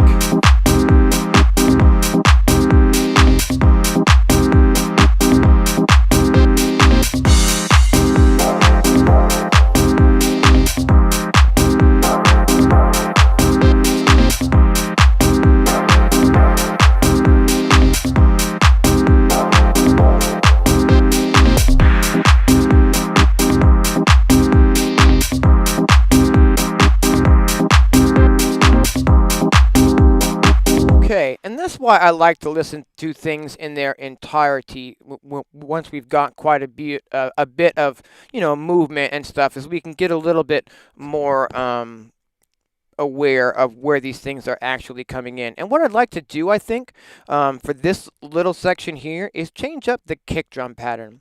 So we're going to start by deleting the kick drum that's already here from a standard 4 on the floor, and we're going to put in kind of a broken beat section as this chord resample here kind of builds the groove up.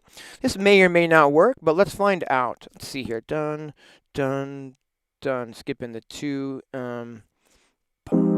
Let's see here. Let me put this where I want it so I can actually hear it. This is on 33 here. So to get it to start on 33, I just move the loop brace to the measure 33. Yeah, that's what I'm talking about. And I think I'm just going to work on these 8 bars for a moment. So I'm just going to highlight just those 8 bars. Double click there to bring that in. Yeah, put the kick in here, bum, bum, bum. And here too, bum, bum, bum. And here too, yeah, bum, bum, bum. So we're getting kind of a break in the rhythm here while we introduce bum, bum, bum, bum, bum, bum, bum. Cool.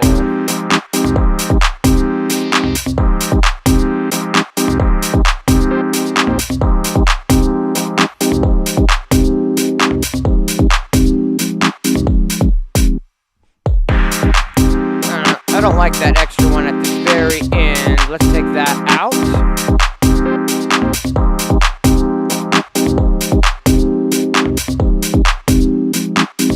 So now, if we bring this back to a bar, excuse me, not a bar rather, but a pattern earlier. Whoops, come on now. Then I can hear what it sounds like going from the full kick pattern to the broken kick pattern.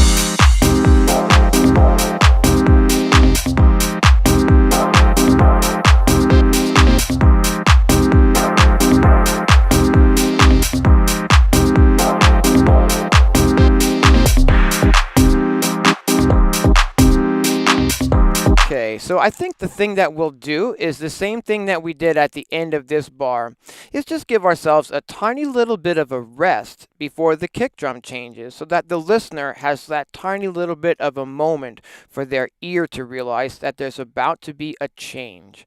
Let's see if we can do this by deleting some of this content. I'm going to delete a couple of these chord stabs from the very last measure before our change up. And let's go ahead and maybe get rid of the open hi-hat but leave the shaker. And maybe these last two bass hits could go, and maybe those last two shaker hits could go, and maybe that could go, and maybe this could come back here, so that we have a little bit of a tiny, tiny, tiny, tiny pause between those two patterns. And let's see what that sounds like.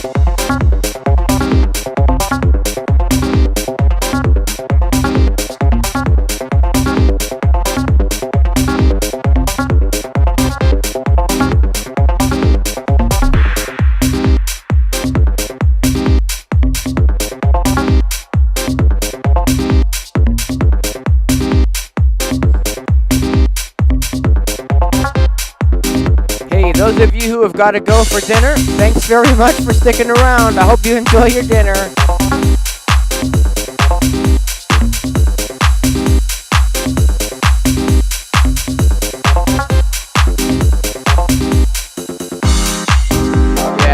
Like what we've got going here. This is a lot more of a robust idea than what we had originally, which was pretty much just an 8-bar groove that we created on the last Beatmaker 3 and Chill stream. I ended up doing quite a bit more of an overview of Beatmaker 3 on that stream and less actual writing, whereas on this stream we've done quite a bit more actual writing, rendering, and using things like automation and creating different patterns with different variations and whatnot.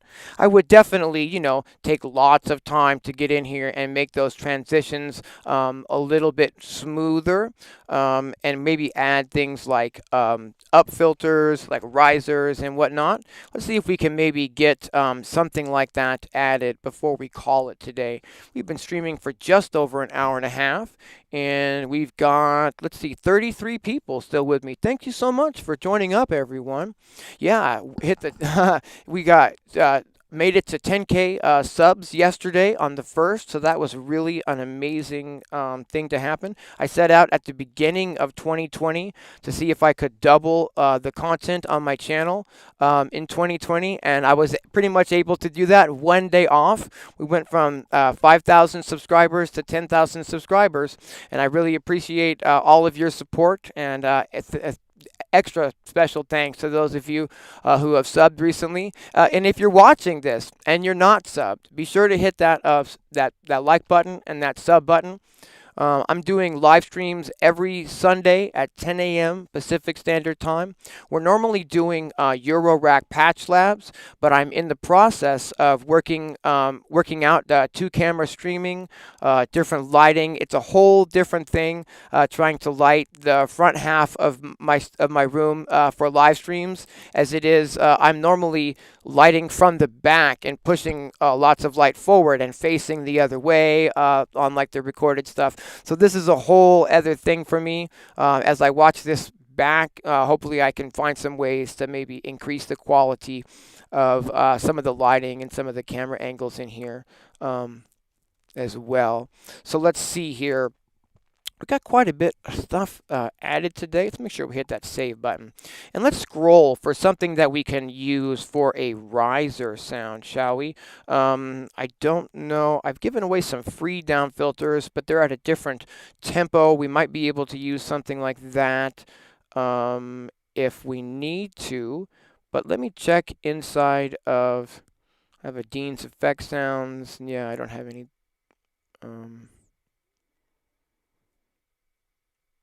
Okay, so what let's do then, yeah, maybe in my Velvet Carbon Techno effects, there might be something we can use. Yeah, there's a go-to down filter. Cool, I can just reverse this. So what let's do is I'm gonna grab this sample, just a big noise impact kind of sound, right? And I'm gonna drag this in twice to our session. We're in the second set of pads, or if I get us into a 64 pad view, you can see all those pads in, in one. But here we're in a 16, and then we can just use the pads page to scroll up to 128 pads as needed.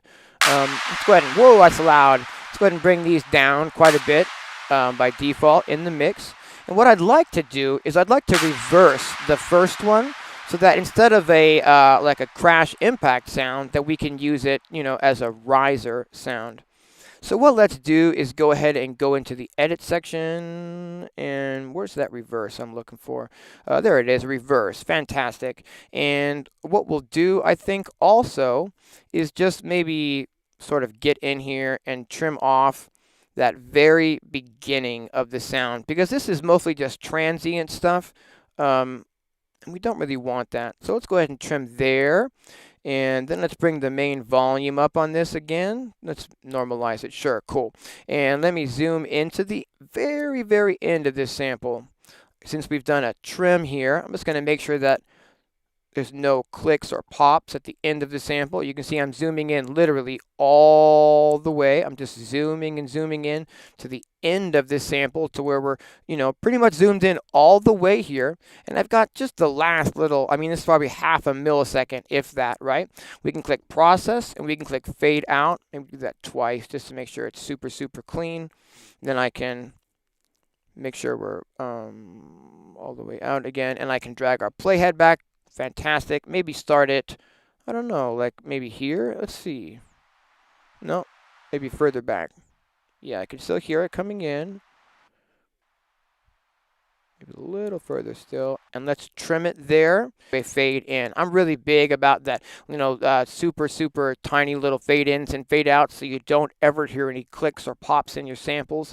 Let's go ahead and save this now, because if we don't save the edited version, we could end up with samples not loading and problems in our session. So once you've done some editing on a sample, we reversed it, and then we trimmed off some stuff at the end. We want to go ahead, and we're in the audio editor still. We want to click on these three dots, and we want to save the sample. I'm just going to click the same directory. We can give it a new name if we want. So I'm going to call this edited riser, right? Cool. And now we're not going to have any issues with Beatmaker 3 forgetting, what samples we're trying to use. And let's see here.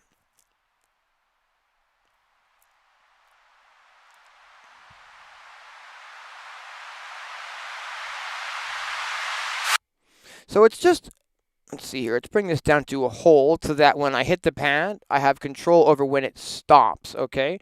We'll bring the release down to very short, maybe like 6 milliseconds, so when I let go, it just stops. It doesn't sort of trail off, per se.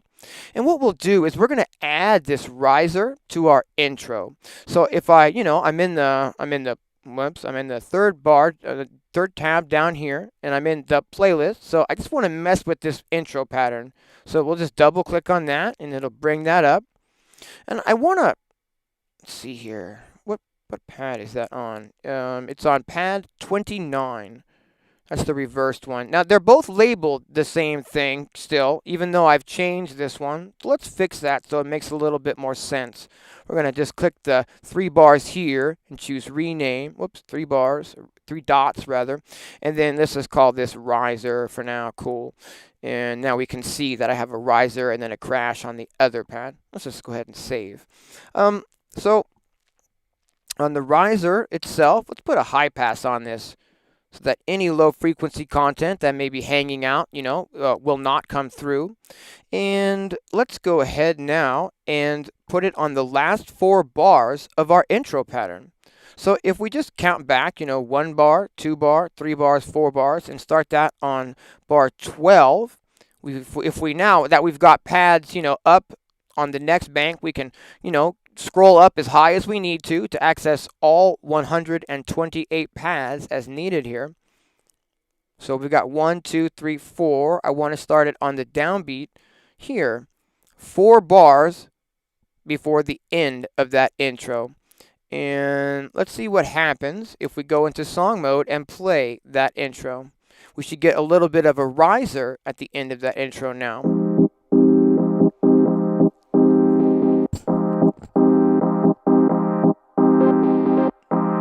Hey, thanks, Tom. I really appreciate that.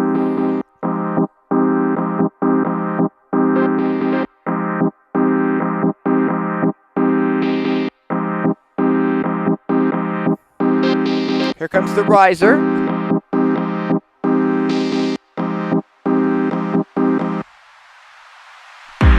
So it's very low in the mix, but it's doing what I want it to do.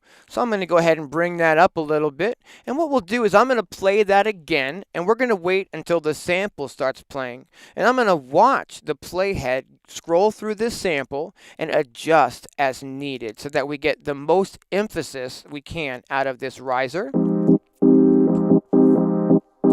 We don't see any movement here, but when the playhead starts playing the sample, we should see it.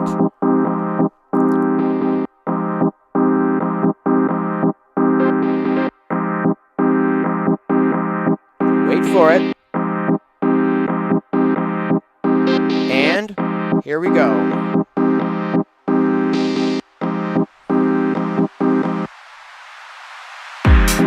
So we can see here that our sample is, when we're playing it, is only getting to about this section of the sound. And we would really like to, get some more.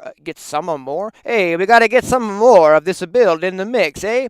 We want to basically start the sample a little bit in further so that it plays through more of the sample. Let's go ahead and try that again. Let's bring the attack up on that just a little bit as well.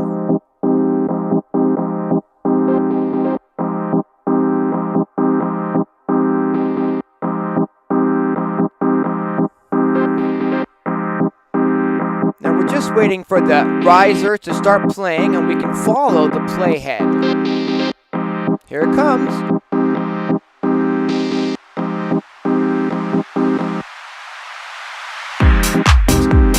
It's sounding pretty good, but we can definitely still get a little bit more of that into the mix there. I'm going to bring the high pass filter up all the way to right about 600 hertz, so that any low frequencies beneath about 600 hertz, like the kick drum or the bass, aren't going to have any conflicts with this sound whatsoever.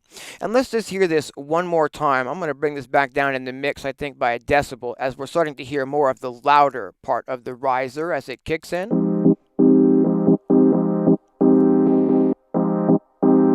Oh, thanks very much, Lee. I appreciate that.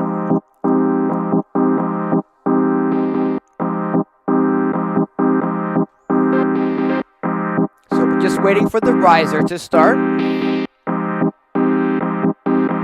And here we go.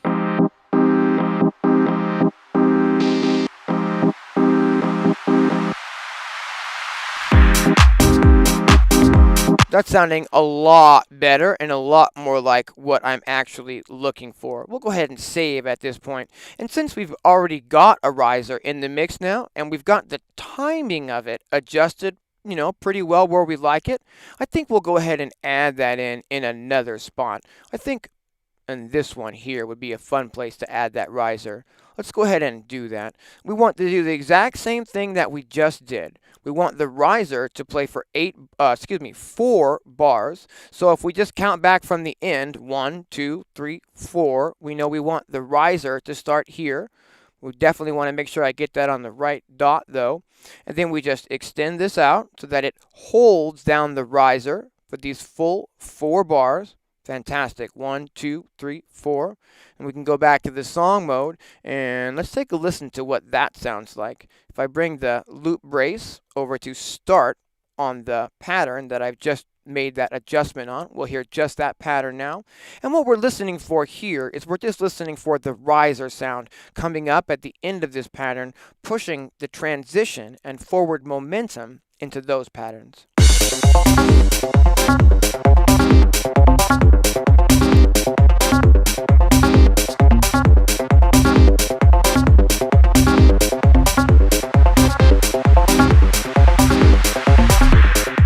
Awesome.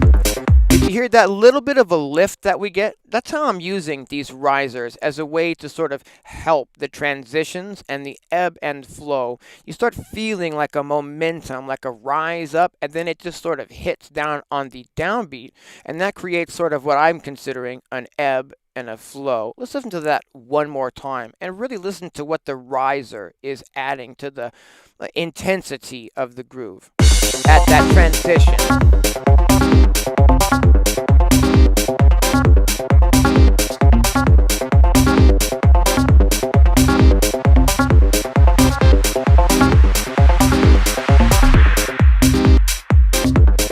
Yeah, I like the way that sounds. All right.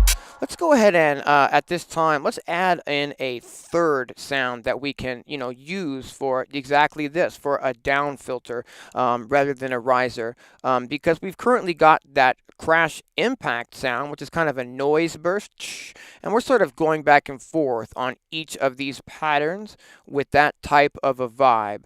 Let's, what I want to do is I want to make sure that I don't put the down filter on any pattern that has the same down filter used as a riser, because then it's going to sound a little bit more like, I don't know, windy nonsense, for lack of a better idea. I think maybe this section here might be a good place to go ahead and swap out the existing crash cymbal for that new down filter that we just dropped in the mix.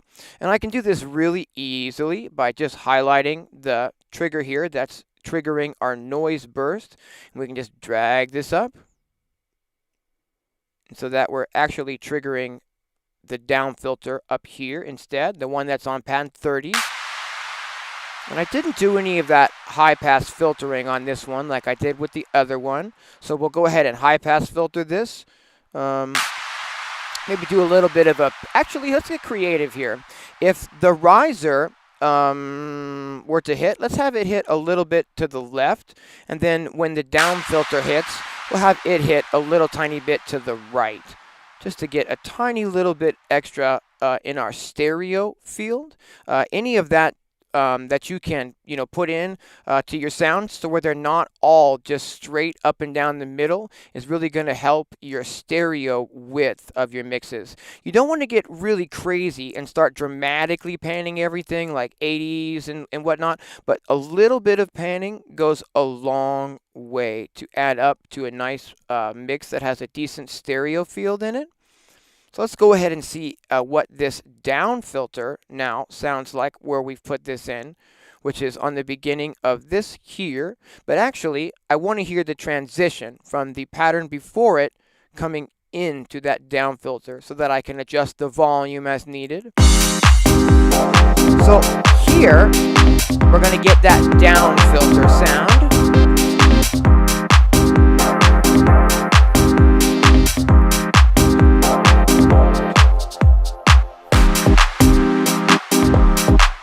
I think we could get away with a little bit more volume on it there, and maybe take a little bit more high frequency content away. We don't need to add any extra reverb to this sound because it's already drenched in reverb. We'll go ahead and get a save on at this time. So let's see here. What we've done just now is we've added a riser and a down filter. The down filter is just acting as the same way as the other impact sounds that we're already using in the mix, that crash cymbal and that noise crash. So we've added a riser. We've added a riser over here as well. Let's go ahead and listen to this in its entirety and see how the flow is working for us. This is really a big part of it, just listening to the sections over and over again and making sure that the transitions are working for you. Thanks, Lee. We'll see you next time.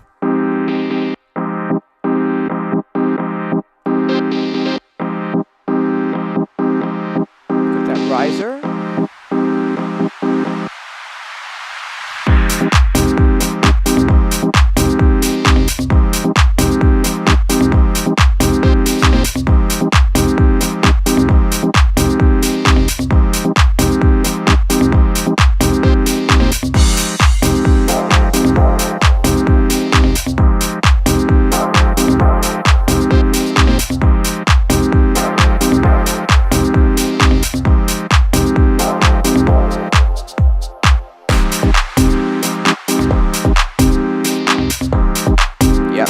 That's what I want. I want more of a dramatic change when this particular pattern comes in, because we're taking away the momentum driving of those 4 on the floor kick drums.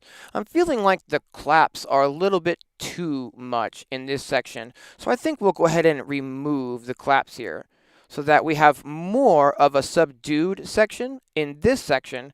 And when we get to the next section after this transition, I think it'll be a little bit more dramatic by removing the claps here. Let's find out. I'm going to go back one section before the section we just messed with.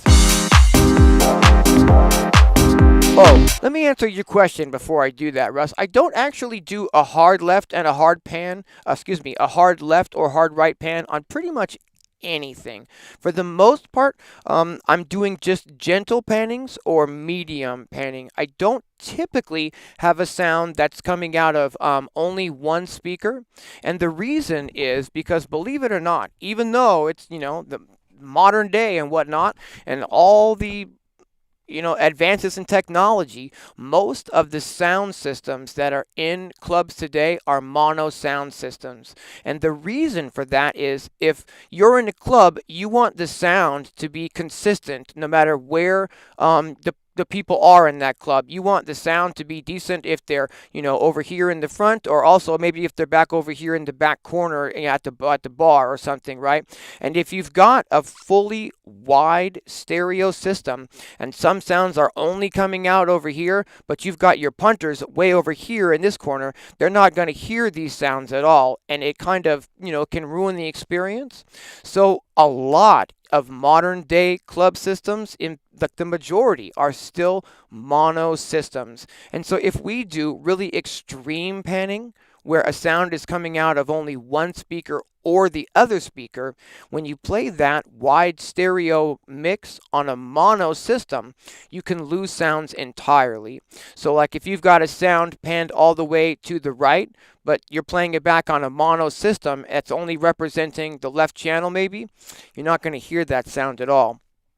And this is one of the reasons why you might hear me sometimes on these, production streams or whatnot, talking about getting the low frequency content of my mixes, tracks, and jams into mono. That was one of the bonuses that of my last live performance, is that I was able to figure out a way to use the Akai MPC Live as sort of a master bus processor, and I was using it as a limiter, and they also have a way to sum those mono frequencies under a certain amount. To sum your frequencies under a certain frequency into a mono signal. So I was able to take everything from about 120 hertz down and turn that into a mono signal. That way, especially in a mono club sound system, no matter where you are in the club, that bottom end is always punching through, just as even if they do have a stereo system, is what I mean. That bottom end, that low driving kick, is centered directly in as mono as you can get it, and that way anywhere in that environment, it'll still sound really awesome, even if it's a stereo mix in there, which it typically is not, is the thing. I bumped the camera. Let me see if I can fix this angle. Okay, let's go ahead and listen to this all the way through one more time, because I haven't made it all the way through yet. And this is sort of my point, is when I get to different patterns like this, it's time to just sort of take the time and listen to things, as they are, as it's actually going to play back, and you'll just sort of feel like where the changes need to occur, or maybe you need to add something to get a little bit more interest in a certain section, or maybe take something away to keep the focus where you want it, like we just did by removing the claps in this section here. So here we go, back from the beginning again.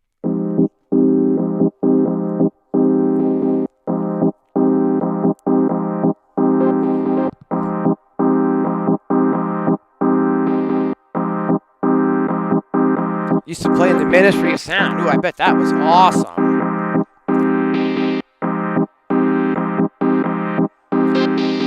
Hey, Beatloaf, thanks for tuning in. Here comes that riser.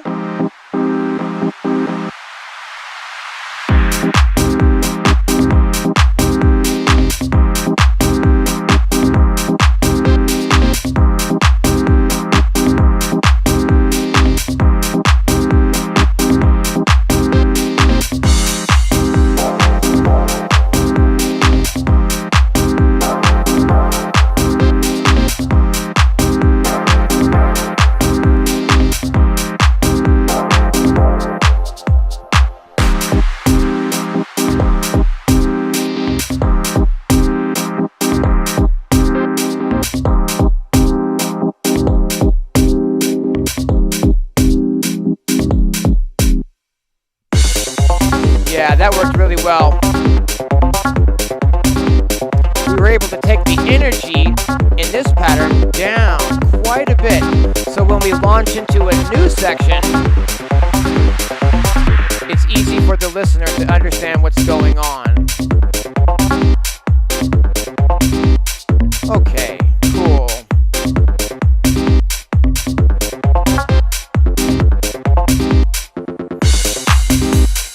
Let's bring that ride down still. Oh my goodness, that is a loud ride.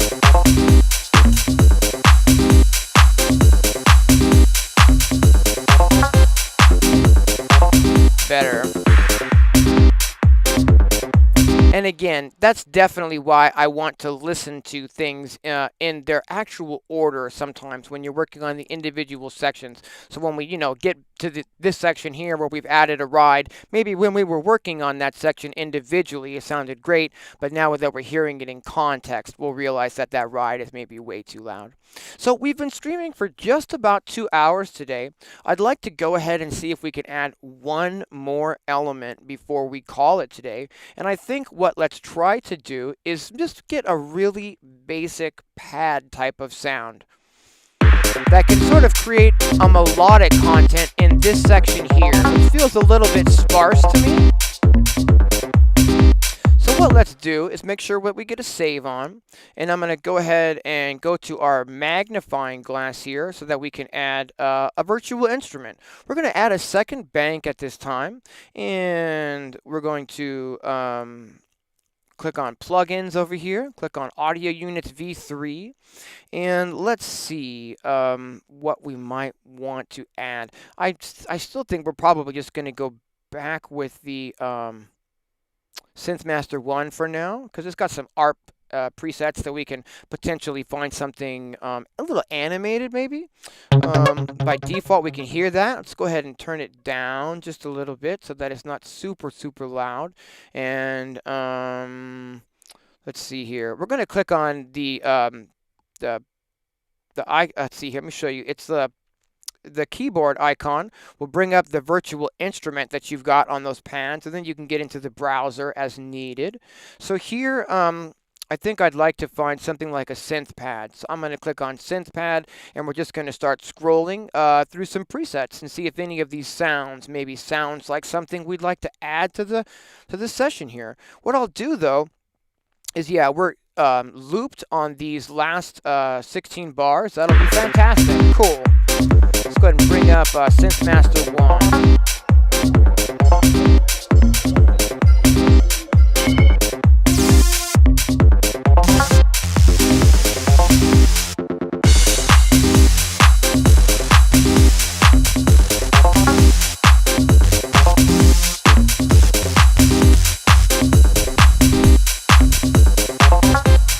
Again, here I'm not really looking for anything in particular, and this is sort of the fun part of the, we're just scrolling for sounds, and we're just seeing if anything will sort of, blend in to what we've already got created. We're not really trying to create a sound from scratch, and we're not really after anything specifically. We're just kind of letting the music breathe and see what it wants to do.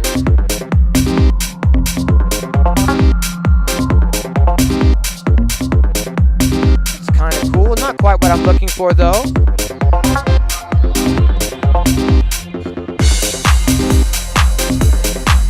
little too much low frequency content in that one, I think.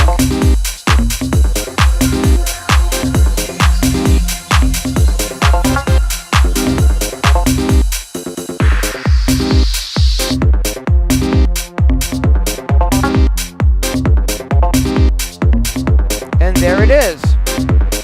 That's what I want.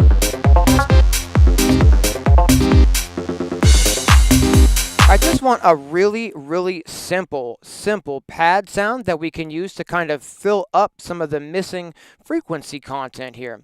So let's go ahead and just record this in. This will be super easy. I'm just going to hit the start button over here on the bottom left, and then I'm going to hit record.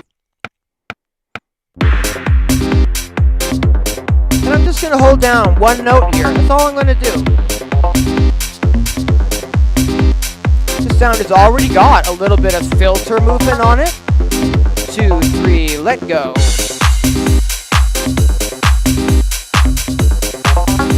I'm I'm going to hit the recording tab down over here on the left, and that's going to stop the recording. Now, if we go back to the pad, the bank itself, it's in keys mode, so we're not really sure what's going on there. But if I take keys mode away, we can see that we've actually recorded that sample. So what we want to do is just maybe go into the edit section here and maybe bring this volume up a little bit. Unfortunately, there's not a really simple, I mean, it is simple, but like the way that they've got it labeled, maybe it doesn't make as much sense as I would personally like it to. What I would like in this window here would just be a gain to where we could say add, 3 decibels to this sound, for instance. But we don't have that. And how we get around that is we just have the sample window open, and we go to process, and we go to normalize. But we're not trying to actually normalize the sample. If we did, it would become this huge, giant, loud thing, and that's not what we're after. So we're going to go ahead and click undo. And we're going to go ahead and click process and normalize again. But here we can just bring the amplitude down. So we can tell it that the maximum amplitude that this sound should have is maybe like -6. And that's going to bring it up a little bit in volume, but not be quite so dramatic. Now we just want to make sure that we go ahead and save this sound now that we've done some editing to it. So we're going to click on the 3 dots here in the corner, and we're just going to save this in the, let's say, session directory. We're going to allow us to label this now. So I'm just going to call this SM1 pad F, because I held down an F note, and there we have it. Now that pad is saved inside of our main folder, and what we want to do is get that pad onto our main bank so that we're still working with just one bank. We're going to go ahead and go up here, and we're going to go to the folder view and start scrolling back to the default documents folder here. Let's see, we want to go into sessions and find the session that we're working with now so we can find where that sample was saved. We're going to go into our session, BM3 Dubby tutorial. We've got a folder for recordings, and we've got a folder full of 4 samples. And I'm pretty sure it's going to be this one here, which is labeled Synth Master 1. It is in fact it. So we're going to just grab that and arbitrarily drag it onto any one of these pads to get it into the session. I'm going to go down here to the second window, click on the 3 dots, and we'll just give this a different color. Whoops, I'm deleting it instead of clicking color. And it doesn't really matter what color we give it, but I'll just give it something different so that we know that it's not, one of those other sounds or whatever. And let's see, bring it down in the mix maybe a tiny bit. Let's go ahead and do what we do when we don't want it to play for the entire length of the sample every time we hit the pad, right? We can go ahead and change it from a layer trigger 1 shot to layer trigger hold, and now we have control over how the sound plays using this amplitude envelope down at the bottom. So we can have it a little bit more released than that, I think, because it's a nice big pad. So when I release the sound, it's how much time does the sound still play after I release the pad. That sounds pretty good. Maybe we'll give it just a little bit more. I've got it up to 1.6 seconds of release time, so it doesn't fade out super quickly. Let's go ahead and utilize the filter section here as well and turn this on and adjust it to a high pass filter. But we don't want to remove a lot of the low frequency content from the sound. We just want to make sure that there's no super low sub frequency content coming through that maybe we can't hear. So we're going to go ahead and just turn that high pass cutoff to 70 hertz. So you really don't hear a change in the sound itself. Pablo, this is Beatmaker 3. I believe this is the most robust DAW on iPad. I could be wrong, though, because I haven't done a lot of exploring with Nano Studio 2. But this definitely gets you where you want to go. Now that we've added the new sample in, guys, we can go ahead and delete that second bank. So if I highlight the bank, click up here on these three dots, we can delete this bank. And now we're down to just one bank again. If we click on the 64 pads view, we can see all of the individual samples that we've got loaded. Or if we're working with that 16 pad view, we can use down in the corner the pads page buttons to navigate between the samples. And this just says Synth Master 1 and like today's date. So that's kind of not super, great as a label. So we'll go ahead and click rename, and then we'll just call this SM1 pad F, because it's an F note that we're holding down. I'm going to go ahead and click that save button again, and let's get this pad in this last section, shall we? I'd like it to sort of be part of both of these sections, I believe. And so to make that happen, I think we'll just combine these into one long 16-bar section, so they're not two individual 8-bar sections. We're going to go ahead and use the highlight tool down here at the bottom, so I'll click that instead of the pencil tool, and I'll just highlight both of those patterns. And now we get a new option down at the bottom right, which says merge. And when I click that, it merges these into a brand new pattern. It doesn't delete the existing patterns. So we can still get to our pattern list by clicking where it says playing song here. And we got our patterns, Now pattern 9 here is a 16-bar pattern. But let's give that a name rather than pattern 9. So I'll just click on that, click rename. And we're going to add the pad sound here. So I'll just call this pattern add pad. Okay. Now we're just going to click on that to close the window there, and you can see our playlist, our timeline is kind of grayed out. So I'll click the play button over here to get back into the timeline instead of pattern mode. And so now I have this as a full 16-bar pattern. I can double click it. I can see all of the little one shots that we've put in here. We can zoom in as needed. And what I want to do is I want to just basically hold down this chord pad. And we're going to go ahead and have it hold down for 8 bars, which is half the pattern, and then I'll just duplicate that so it holds down for the other half as well. It'll trigger halfway through and replay that pad for us. Let's go ahead and see what that sounds like, or if we need to adjust the volume of that pad in the mix or anything.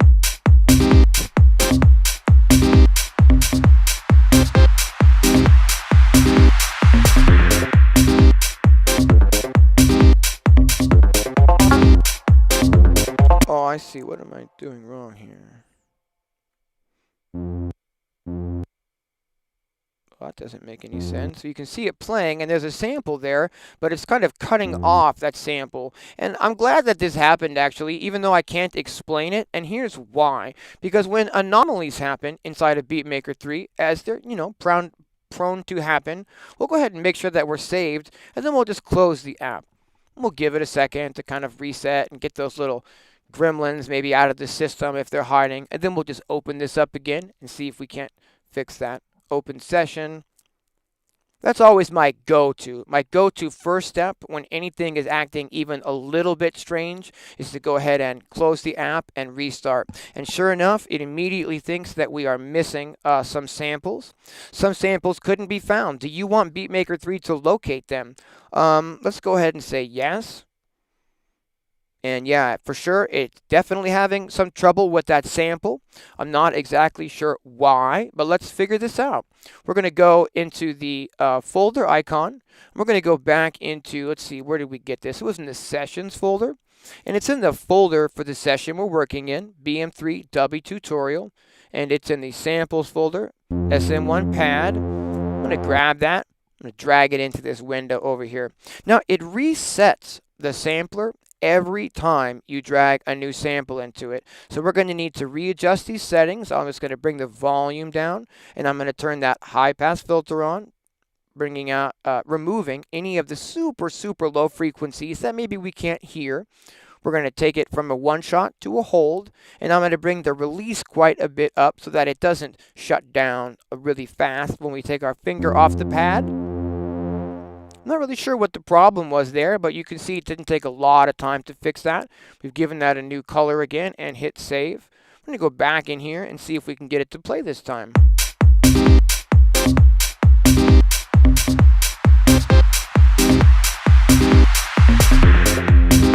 And there's our pad. We'll go ahead and bring that down in the mix quite a bit.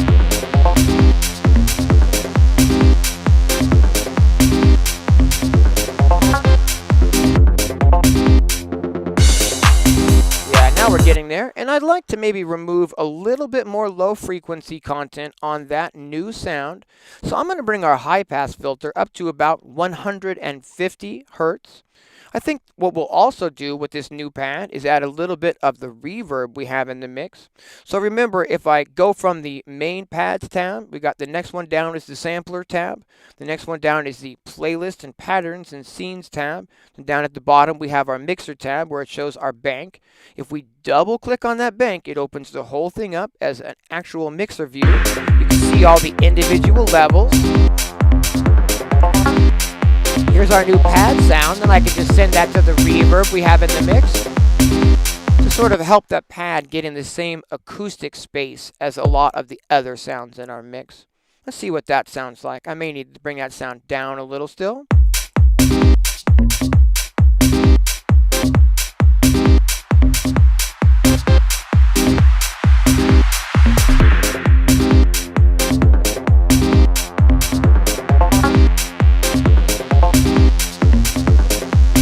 That sounds good. I like that. I think we'll listen to the whole thing in its entirety and see how the flow is going. But before we do that, let me answer a question here. No way to copy and paste settings from one sample to the next. And unfortunately, that's a no. And what happens is when you drag and drop a sample either onto the pad or onto the window, it absolutely clears it out. Unless you have it set to, you can actually add more than one sample per layer, but we're certainly not going to get in to that kind of a detailed thing today. So there is a way that you can drop more samples onto the pad and then actually go back and like delete some other samples that may have been there originally and keep your settings. It's kind of a strange workaround, and I wish that there was a way to just drag samples onto the pad and keep the exact same settings, but that's just part of Beatmaker 3's workflow, is that it resets it when you drop a new sample onto the pad. And if I tried to copy and paste, it'll just copy and paste the whole sample, not the settings specifically. That would certainly be amazing if we had that option to either keep the settings in place or just to copy and paste the sampler settings. Oh, that would be amazingly awesome. But unfortunately, we don't quite have that. Okay, so hey, I really appreciate all of you being with me. We've been streaming for about 2 hours and 20 minutes. Got 27 people still watching, so I really appreciate you guys sticking with me.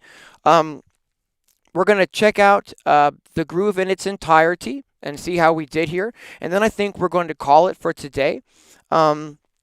So if you have any last minute questions, now would be a fantastic time to drop those in the chat, and I'll try to get to those before we end the stream, whether they're about this session or Beatmaker 3 in general, or iPad music making in general, or music production in general. If you've got any questions at all, now would be a great time. And let's go ahead and listen to this one more time and see how we did.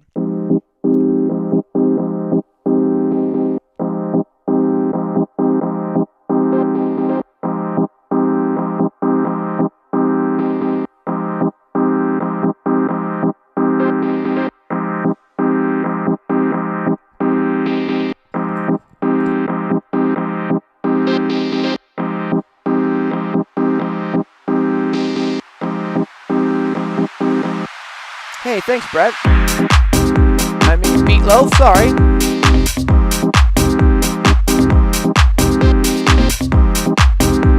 Hey, thanks, Ed.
You see, this actually is the first time that we attempted to listen to it all the way through and actually got all the way through it before I found a change that I wanted to make or whatnot.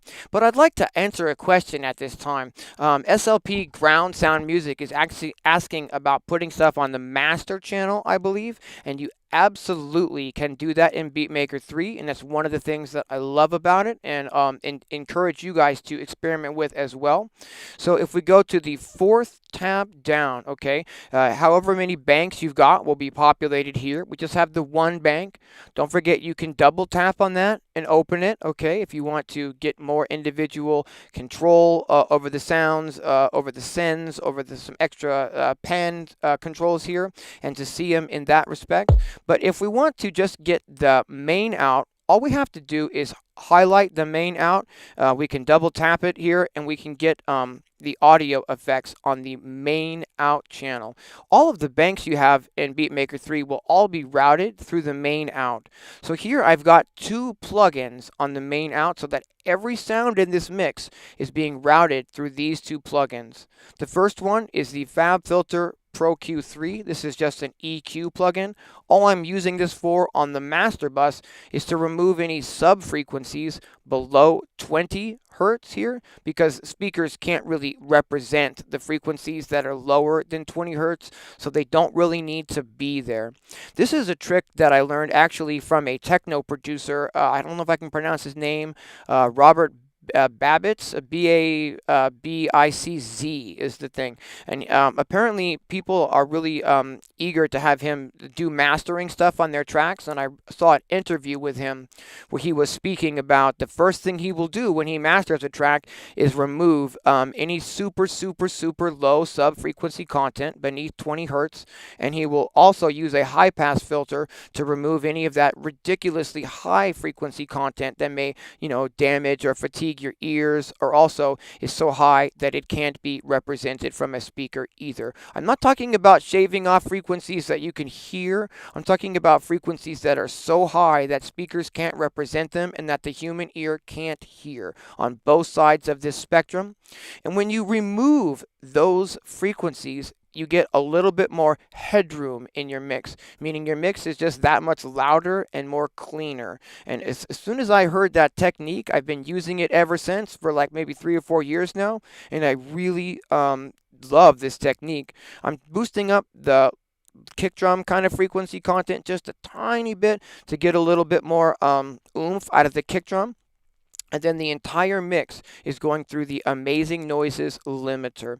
Now this is keeping everything kind of glued together, and it's keeping the mix from peaking out over the 0 decibel level. So when we render the mix, it's a lot smoother looking and more of a square, and not a whole bunch of little like tiny hi-hat and ride peaks and whatnot all over the place. It just really helps glue it together. I'm going to press play here, and I'll let you see how we're using this. It's attenuating just a tiny bit. You don't want the limiter to just be like squashing your mix down and squashing the life out of it per se, but just a gentle attenuation here that's between 0 and 5 dB is really an awesome thing to have at the end of your track here. So if I start it and there's a beat in and we go to the plugin itself, here's the attenuation meter. It shouldn't be, just always moving and you're squashing it. But anytime that the mix tries to send a signal out that's over 0 decibels, you're going to get this limiter trying to keep it down and even to 0 decibels. And I find that it really helps glue stuff together, as well as protecting your ears, your headphones, and your speakers. So you can definitely get master plugins on this. I know there's like a Fred Anton Corvest maximizer plugin. I really like the just EQ and limiter, but what you put here is up to you. Some people might want to put a compressor here. It depends on what you're doing, or whether you're making a full track or just working on sound design. Because if you're working on sound design and you're going to be exporting stuff, then you can pretty much go nuts here with whatever sorts of effects you need to bake into those sounds. But yeah, the master bus, definitely something to look into for putting some kind of a master effect on, especially a limiter.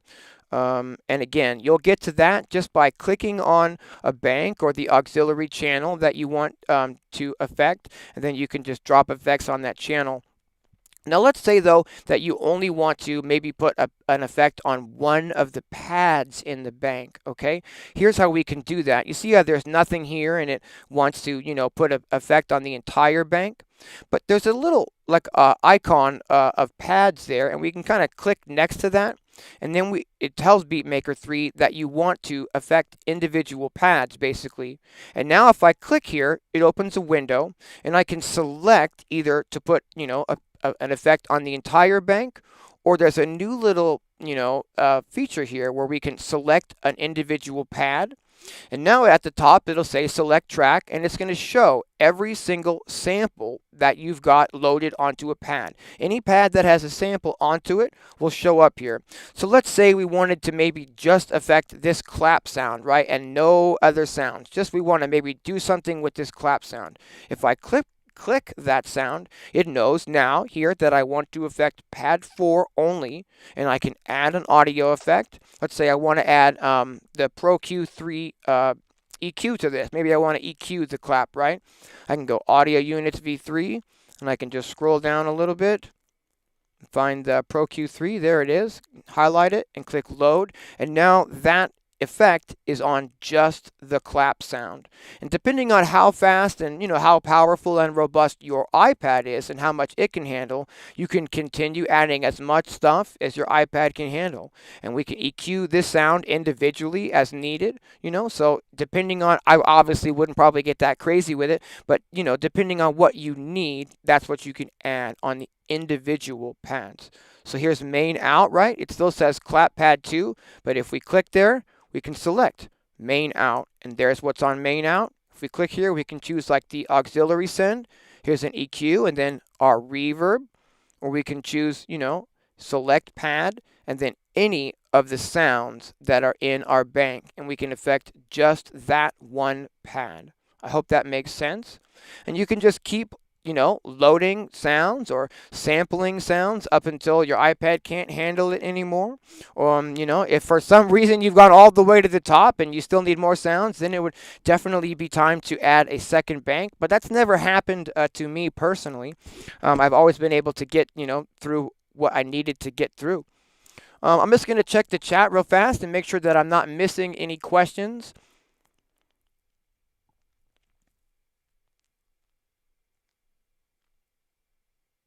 Hey, thanks a lot, you guys. I really appreciate everyone tuning in. Let's see if I can switch back to the camera here. All right, so it's been the first multi-camera stream. I know the lighting is a little off in here, and it kind of washes me out and makes my skin look strange, but it's the best I could do at this time. So this one here, I just want to restate again for those of you who are, trying to get your tech upgraded as well. This is the iPhone 8 Plus in front of me, and I'm using it as a webcam with OBS using an app called Epoch Cam, EPOCH, Epoch Cam, and that allows me to plug in the iPhone to my Mac with a USB cable and use the iPhone 8 Plus here as a web camera. And then the other camera is a Logitech Brio webcam that I just picked up. This took quite a bit of configuring. Unfortunately, like when you pass your hand over it, the camera was changing the exposure settings and getting a lot of flickering. So I ended up needing to download 2 separate apps and do quite a bit of adjusting until the auto exposure to stop, flickering and whatnot. But I think this is a little bit better than what we were able to get on the last iPad live stream. It looks a little bit clearer on my screen. I'm hoping that the stream is coming out that clear as well and that you guys can actually read this. But I'll need to do some adjusting to the lighting in here and see if I can't, fine tune it the same way that I've been able to do with the regular videos in the camera. Hey, thanks a lot, Nick. I really appreciate that. Okay, unless there are any other questions, I think I've gotten to all of them today, then I think we're going to go ahead and call it. I definitely wanted to do one of these sessions where we're kind of expanding on some stuff that we've already created.